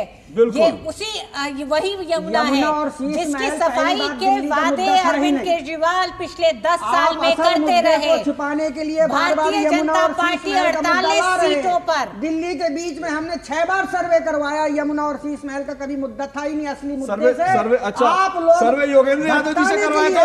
दिल्ली की सर्वे योगेंद्र यादव जी से करवाया था। बिल्कुल नहीं। तो फिर पार्टी कार्यकर्ताओं से करवाया था। हमारे मनीष सिसोदिया जी से करवाया था। चलिए हो गया सर। सुनिए राम गुप्ता जी सुनिए। राम गुप्ता जी अब राम गुप्ता जी सुनिए। राम गुप्ता जी आप जितना चिल्लाएंगे उतना आप अपनी खींच दिखाएंगे। कृपया मत कीजिए, कृपया खींच मत दिखाइए। मैं मान रहा हूँ अरविंद केजरीवाल की हार का सदमा है। राम गुप्ता जी मैं मान रहा हूँ अरविंद केजरीवाल की हार का सदमा है, लेकिन खींच मत दिखाइए, खींच मत दिखाइए, खींच मत दिखाइए। राम गुप्ता जी खींच मत दिखाइए, राम गुप्ता जी खींच मत दिखाइए। जनता ने उठाकर पटक दिया, जनता का फैसला स्वीकार कीजिए। तो राम गुप्ता जी इस वक्त जो है बिल्कुल बोराए हुए हैं, क्योंकि वो अरविंद केजरीवाल चुनाव हार गए। खींच मत दिखाइए। मैं सीधा राम गुप्ता जी खींचे हुए हैं। ये चुनाव नतीजे नहीं स्वीकार करेंगे। राम चिल्लाइए चिल्लाइए चिल्लाइए चिल्लाइए चिल्लाइए राम गुप्ता जी चिल्लाइए चिल्लाइए चिल्लाइए चिल्लाइए राम गुप्ता जी चिल्लाइए चिल्लाइए चिल्लाइए चिल्लाइए चिल्लाइए चिल्लाइए राम गुप्ता जी चिल्ला रहे हैं। ये हार का चिल्ला कर निकालो। चिल्लाइए चिल्लाइए चिल्लाइए चिल्लाइए चिल्लाइए चिल्लाइए चिल्लाइए चिल्लाइए चिल्लाइए चिल्लाइए चिल्लाइए चिल्लाइए चिल्लाइए चिल्लाइए चिल्लाइए राम गुप्ता जी चिल्लाइए चिल्लाइए चिल्लाइए चिल्लाइए चिल्लाइए राम गुप्ता जी चिल्लाइए चिल्लाइए चिल्लाइए राम गुप्ता जी अब आप बदतमीजी कर रहे हैं। अब आप बदतमीजी कर रहे हैं। अब आप बदतमीजी कर रहे हैं। हो गया हो गया हो गया हो गया। अब आप बदतमीजी कर रहे हैं। जैसे जनता ने आपको उठा के फेंका, मैं भी आपको स्टूडियो में बाहर कर दूंगा। शांत रहिए। अब हो गया, बहुत चिल्ला लिया आपने। 1 मिनट चिल्ला लिया आपने। मैंने कहा चिल्ला लिया। जैसे जनता ने उठा के फेंका, मैं आपको स्टूडियो में बाहर कर दूंगा। अब आप चुप हो जाइए। इनका माइक काटिए, माइक काटिए, माइक काटिए, माइक काटिए इनका, ये चिल्लाने आए इस तरह से, माइक काटिए इनका, माइक काटिए, माइक काटिए इनका। मैं जा रहा हूँ ऋषि शंकर मिश्रा के पास। नहीं, मैं चेतावनी दे रहा हूँ, नहीं बिल्कुल मैं चेतावनी दे रहा हूँ। अब अगर ये चिल्लाएंगे तो मैं इनको स्टूडियो से अभी तुरंत बाहर कर दूंगा। बिल्कुल, इनको स्क्रीन से हटाइए, स्क्रीन से हटाइए। हो गया, बहुत हो गया, बहुत चिल्ला लिया, चलिए हटाइए स्क्रीन से इनको स्क्रीन से हटाइए, जाइए, शुक्रिया, थैंक यू। अब आपको जाइए, इस तरह से बदतमीजी मत कीजिए, इस तरह से बदतमीजी मत कीजिए, नहीं बदतमीजी मत कीजिए, बदतमीजी मत कीजिए। हम आपको बर्दाश्त कर रहे हैं इतनी देर से, बदतमीजी कर रहे हैं ऋषि शंकर मिश्रा के पास। घर बुला करके कोई ऐसे बस नहीं, घर बुला के हम बात कर रहे हैं, ऋषि शंकर मिश्रा हम बात कर रहे हैं कारणों पे। नई दिल्ली से अरविंद केजरीवाल की बड़ी हार हुई है और इस वक्त हम ऋषि शंकर मिश्रा के पास जाएंगे। लेकिन हम आपको बता दें, फिर से आपको ब्रेकिंग न्यूज बता रहे हैं, भाजपा के प्रवेश वर्मा ने अरविंद केजरीवाल को नई दिल्ली लोकसभा सीट से हरा दिया है। जंगपुरा सीट से मनीष सिसोदिया चुनाव हार गए हैं, ये इस वक्त की बड़ी खबरें हैं। जंगपुरा सीट से भाजपा के तरविंदर मारवा चुनाव जीते हैं, ये इस वक्त की बड़ी खबरें हम आपको बता रहे हैं। और सबसे बड़ी बात है जो हम आपको लगातार बता रहे हैं, ये चुनाव में हार जीत होती है, लेकिन मुझे लगता है कि जिस तरह से अरविंद केजरीवाल की बड़ी हार हुई है, मनीष सिसोदिया की बड़ी हार हुई है, वो अपने आप में आम आदमी पार्टी के लिए बड़ा झटका है। इस पर जरूर आम आदमी पार्टी को चिंतन मंथन करना चाहिए, लेकिन चिंतन मंथन कांग्रेस को भी करना चाहिए, क्योंकि कांग्रेस शून्य पर सिमट कर रह गई है। कांग्रेस एक बार फिर से दिल्ली में अपना खाता खोलने में नाकाम रही है। ये इस वक्त बीजेपी जो दिल्ली के चुनाव की बड़ी खबरें हैं। मैं ऋषि शंकर मिश्रा आपके पास आ रहा हूं। ऋषि शंकर मिश्रा, कांग्रेस का प्रदर्शन लगातार उसी तरह से बना रहा जिस तरह का प्रदर्शन था, क्या कहेंगे कांग्रेस ने कहां चूक करी है? क्योंकि कांग्रेस रिवाइवल के लिए लड़ रही थी और जो थोड़ी देर पहले हमारे पास डेटा था, कांग्रेस 5 से 5.5% वोट ले रही थी। क्या कहेंगे आप? और हम आपको ये भी बता दें जी, डीडी न्यूज ने सबसे पहले ये जो अरविंद केजरीवाल की हार की खबर है, ये ब्रेकिंग हमने चलाई सबसे पहले डीडी न्यूज पर। आपने अरविंद केजरीवाल की हार की खबर देखी, ये इस वक्त की बड़ी खबर है जी। ऋषि शंकर मिश्रा, कांग्रेस को क्या हुआ भाई? कांग्रेस तय नहीं कर पा रही थी कि क्या करना होगा क्या नहीं करना होगा। अशोक जी, आपके बात से मैं सहमत हूं। कांग्रेस निर्णय लेने में हमेशा से लेट करती रही है। एक कम्युनिकेशन जिस प्रकार से कांग्रेस लीडरशिप और स्टेट लीडरशिप के बीच में होना चाहिए था, वो नहीं दिखा। जब राहुल गांधी पंजाब जाते हैं, पंजाब के तमाम नेताओं के साथ उनकी जब बैठक होती है, तब ये निर्णय होता है कि दिल्ली में कांग्रेस को मजबूती से चुनाव लड़ना चाहिए। ठीक है, आप मजबूती से चुनाव लड़ना चाहते थे, लड़ना चाहिए था, लेकिन जब ठीक आप देखिए उनके जो बड़े नेता हैं उनको कैसे उतारा जाता है। राहुल गांधी जो दिल्ली में चुनाव का घोषणा हो जाता है, राहुल गांधी और प्रियंका गांधी की एंट्री कब होती है? राहुल गांधी तमाम सीटों पे पदयात्रा करना चाहते थे, लेकिन जो दिल्ली प्रदेश कांग्रेस के जो अध्यक्ष हैं या जो पूरी टीम है, वो कोई रोड मैप बना के नहीं देता है। तो कहीं ना कहीं कांग्रेस में जो निर्णय, एक डिसीजन लेने में जो कांग्रेस लेट करती है, उसका परिणाम आपको देखने को मिला है। जहां तक अरविंद केजरीवाल की बात है, अरविंद केजरीवाल का हारना, अशोक जी, ये दिल्ली ही नहीं पंजाब में भी इसका असर होगा। यदि आम आदमी पार्टी चुनाव हार जाती, कोई बात नहीं है। अरविंद केजरीवाल का हारना कहीं न कहीं पार्टी में टूट का संकेत है। आम आदमी पार्टी। ऋषि शंकर मिश्रा, रुकिए। राम गुप्ता जी, बिना चिल्लाए हम लोग बात करते हैं, आराम से बात करते हैं। अरविंद केजरीवाल की हार बड़ा है, बड़ा सदमा है इसको। हाँ, नहीं बोलिए। उसकी वजह हम बताते हैं। हम कभी भी, हमारा शीर्ष नेतृत्व तो कभी अपने आप को बड़ा फील किया ही नहीं, ना कराया हम लोगों को। हम लोग जमीन से उठे थे, झुग्गियों से निकल करके हम लोगों को जब चुनौती पेश आई, तब हम लोगों ने पार्टी बनाई 26 नवंबर 2012 को। इसके बाद से दिल्ली की जनता ने हमें जो है मौका दिया, हमने सरकार बनाया, दोबारा मौका दिया, फिर सरकार बनाया, तिबारा मौका दिया, सरकार बनाया, चौथी बार क्या हुआ है इस पर हम गहन चर्चा करेंगे। एक बड़ी खबर दे दे। अमित शाह से मिलने पहुंचे हैं प्रवेश वर्मा, जिन्होंने दिल्ली में जो है सबसे बड़ी जीत एक तरह से कह सकते हैं, क्योंकि उन्होंने अरविंद केजरीवाल को हराया है। बीजेपी के गृह मंत्री जो है केंद्र सरकार के अमित शाह से मिलने पहुंचे, बीजेपी के कद्दावर नेता तो अमित शाह से मिलने पहुंचे प्रवेश वर्मा। इस वक्त की ये बड़ी खबर जो है, प्रवेश वर्मा की जीत अपने आप में बहुत बड़ी जीत, और अरविंद केजरीवाल चुनाव हारे हैं। प्रवेश वर्मा केजरीवाल को मात देने के बाद अमित शाह के पास गए हैं। ये इस वक्त की बड़ी खबर है जिस पर हम लगातार चर्चा कर रहे हैं। और दिल्ली के चुनाव नतीजे, अब धीरे धीरे तस्वीर साफ हो रही है। बीजेपी 48 सीटों पर जो है वो बढ़त बनाई हुई है। ऐसा लग रहा है अगर इसी तरह से चलता रहा, और जैसा जयराम विप्लव कह रहे थे, तो क्या बीजेपी 50 के आंकड़े को छू पाएगी? ये इस वक्त का बड़ा सवाल है, क्योंकि पिछले कुछ समय में बीजेपी 44 से बढ़कर 48 सीटों पर पहुंच गई है। तो ये इस वक्त की बड़ी खबर है। राम गुप्ता अपनी बात पूरी कीजिए। लेकिन मैं 2500 वोटों से आगे है। कौन? प्रवेश वर्मा जीते हैं। अच्छा, ये ग्राफिक आपको जल्दी से दिखा देते हैं। जो इस वक्त ये कूड़े के पहाड़ पर आप देख रहे हैं, ये कूड़े का पहाड़ भी कुछ याद दिला रहा है, क्योंकि एमसीडी में कहा था कि एमसीडी चुनाव जीत जाएंगे तो कूड़े के पहाड़ को साफ कर देंगे, लेकिन कूड़े के पहाड़ अभी भी दिल्ली में वैसी है। बीजेपी 48 सीटों पर, आम आदमी पार्टी 22 सीटों पर। कांग्रेस का खाता नहीं खुला, आदर्श के खाते में कोई सीट नहीं गई है। चंद्रशेखर हमारे संवाददाता दिल्ली के उस कूड़े के पहाड़ के पास खड़े हैं जहां पर अरविंद केजरीवाल ने एमसीडी चुनाव में जाकर यह कहा था कि ये कूड़े के पहाड़ बीजेपी की नाकामी है, और जिस दिन हम पहुंच जाएंगे, जिस दिन हम एमसीडी में आ जाएंगे, उस दिन कूड़े के पहाड़ को 100 दिन के अंदर इसको साफ कर देंगे। लेकिन कूड़े का पहाड़ अब भी वहां है। क्या चंद्रशेखर, ये कूड़े का पहाड़ एक और केजरीवाल सरकार की नाकामी की कहानी कह रहा है? नहीं अशोक जी, ये वर्ल्ड क्लास सिटी का ये नमूना है। आप देखिए, ये अरविंद केजरीवाल की वर्ल्ड क्लास सिटी है, जहाँ पर लैंडफिल साइट का अभी तक वो डिसाइड नहीं कर पाए थे। अब तो वो हार ही गए हैं, तो फिर क्या कहा जाए उनसे। लेकिन 3 लैंडफिल साइट यहाँ पर थी, भलसवा, गाजीपुर और उसके बाद ओखला। 3 लैंडफिल साइट तीनों भर चुकी थी। उसके बावजूद भी वो बार बार झूठ बोल रहे थे कि हम उसमें नहीं कूड़ा डाल रहे हैं, हम नई लैंडफिल साइट देख रहे हैं। लेकिन आज तक लैंडफिल साइट ना दिल्ली वालों को देखने को नहीं मिली, ना कागजों में देखने को मिली, ना कहीं देखने को मिली है।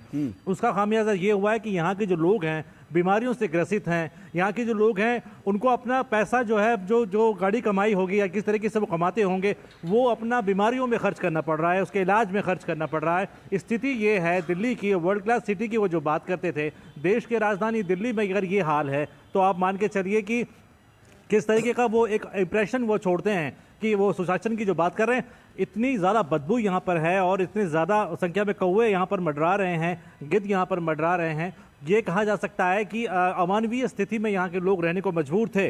और जब उनको मौका मिला, क्योंकि वो बात जो रहे थे कि कोई सरकार आए जो इसको हटाने की यहाँ से कोशिश करे, बीजेपी ने अपनी तरफ से एक वादा किया और इसके बाद यहाँ के जो निवासी हैं वो वेट कर रहे थे कि कोई ऐसा व्यक्ति आए जिसको वो वोट दें और वो जिताए यहाँ से उसको, और यहाँ से ये लैंडफिल साइट जो है वो समाप्त हों।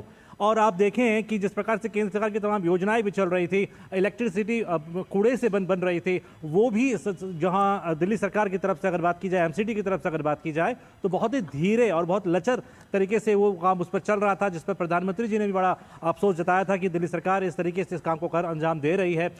इस प्लास्टिक का यूज़ रोड्स बनाने के लिए वजह से किया जा रहा है। गाजीपुर में जो ठीक सामने जो हाईवे जा रहा है, आप इसमें देखिए, कहा जाता है कि इसमें प्लास्टिक का यूज किया गया या फिर जितने भी और हाईवे जनता के साथ जो 10 साल से अरविंद केजरीवाल ने वादा किया, उन वादों को नहीं पूरा किया, तो आज जनता ने अपना जनादेश साफ दे दिया है। हमारे साथ धीरज भी बने हुए हैं, अमरेंद्र बने हुए हैं हमारे साथ पूर्वी दिल्ली से। अमरेंद्र, सीधे आप ही का रुख करना चाहेंगे। पूर्वी दिल्ली गढ़ एक तरह से बिल्कुल 10 साल में रहा आम आदमी पार्टी का, उसका सफाया हो गया। मनीष सिसोदिया जंगपुरा गए, जंगपुरा से हार गए। आज आम आदमी पार्टी पूरी तरह से दिल्ली से एक तरह से कह सकते हैं कि अपने वादों के पूरा न कर पाने पे दिल्ली की जनता ने उनसे उनका मोहभंग हुआ, जनादेश साफ है, नकार दिया आम आदमी पार्टी को।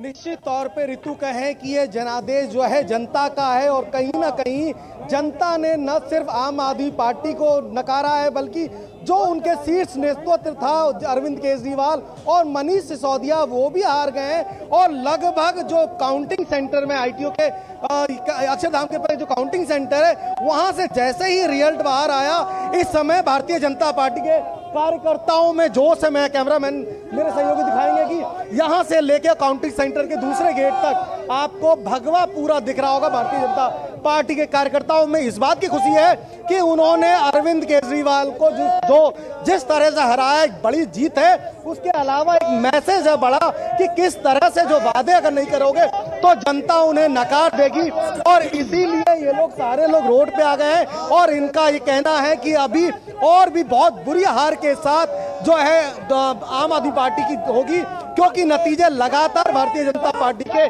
पक्ष में आ रहे हैं। और इनका कहना है कि दिल्ली में अब भगवा लहराएगा और मोदी की सरकार में जिस तरह से काम हुआ है वो काम दिल्ली में होगा।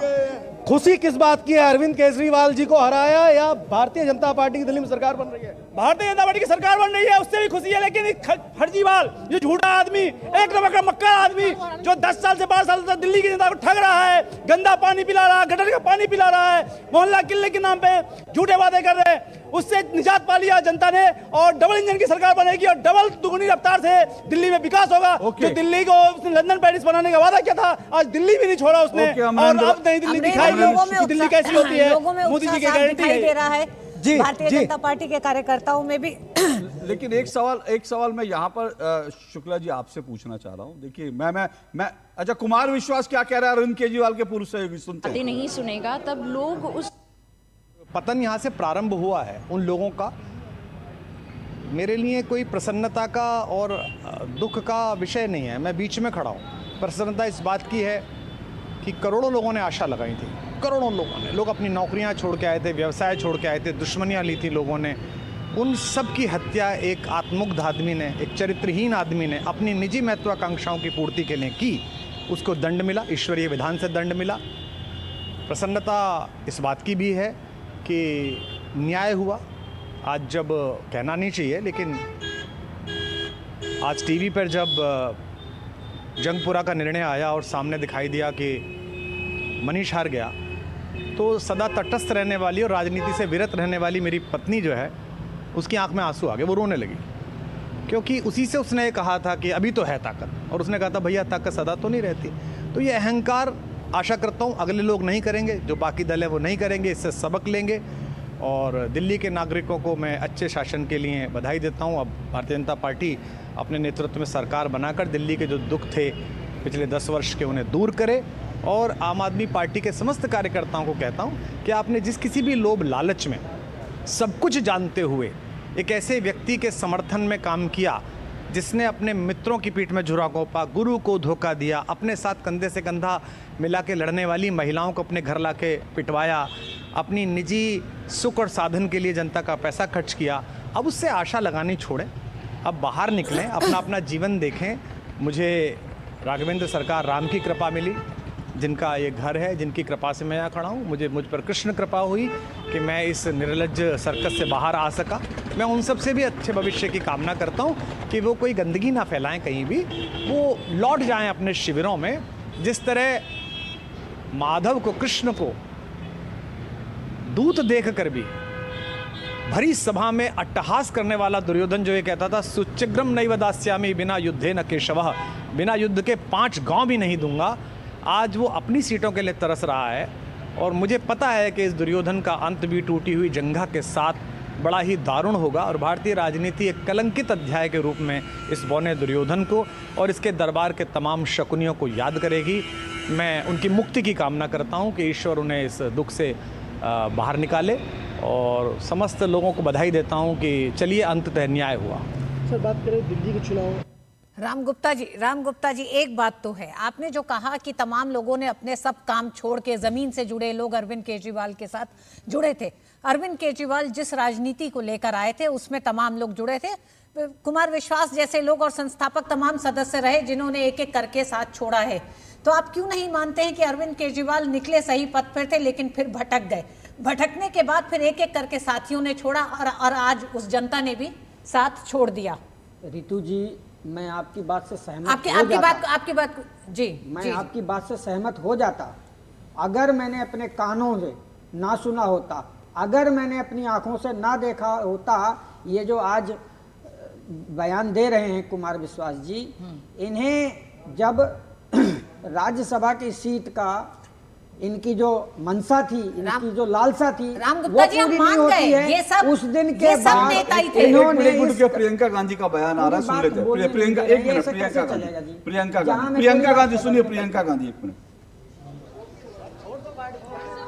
प्रियंका गांधी से लोग उनका रिएक्शन लेने की कोशिश कर रहे थे, लेकिन प्रियंका गांधी ने कोई रिएक्शन नहीं दिया, चली गई। जाहिर सी बात है इस वक्त वो रिएक्शन देंगी भी तो क्या देंगी, कांग्रेस एक बार फिर से जीरो पर है। राम गुप्ता जी बोलिए, अपनी बात पूरी की। तो ठीक है ना, शून्य का कोई रिएक्शन होता है क्या? तो अब आते हैं, जैसा कि आपने अभी पूछा था रितु जी ने कि आपके आप कुमार विश्वास तक सीमित मत रहिए, मैं उनकी बात पे नहीं कह रही हूँ। आप सिर्फ उनका उदाहरण उठा के बात कर रहे हैं, एक एक करके वो तो सब में त्रुटियां हो जाएंगी। मैं आपसे पूरे आम आदमी पार्टी के सिद्धांत पे बात कर रही हूँ। जी जी, तो हमारी आम आदमी पार्टी के सिद्धांत में एक और ब्रेकिंग सुनिए ना, एक और ब्रेकिंग आ गई। रोहिणी से भाजपा के उम्मीदवार विजेंद्र गुप्ता जीत गए हैं। रोहिणी से बीजेपी के विपक्ष के भी नेता थे विजेंद्र गुप्ता। और सुनते हैं इस वक्त प्रियंका गांधी शायद कुछ बोल रही हैं। I think it was very obvious from all our meetings in Delhi and whichever people I was meeting that people wanted change. They were fed up of the way things were and they wanted change. I suppose they voted for change. My congratulations to all those who have won. And for the rest of us, it just means we have to work harder and we have to stay there, be on the ground and be responsive to the people's issues. Thank you. लोग परिवर्तन चाहते थे, तो ये कहा प्रियंका गांधी वाड्रा ने कहा कि दिल्ली के लोग परिवर्तन चाहते थे। और उन्होंने ये भी कहा कि कांग्रेस को अभी और मेहनत करने की जरूरत है। ये दिखता है कि जमीन पर कांग्रेस काम करती हुई नहीं दिख रही। बिल्कुल, पर कांग्रेस ने मेहनत की थी कितनी, ये भी समझने की जरूरत है।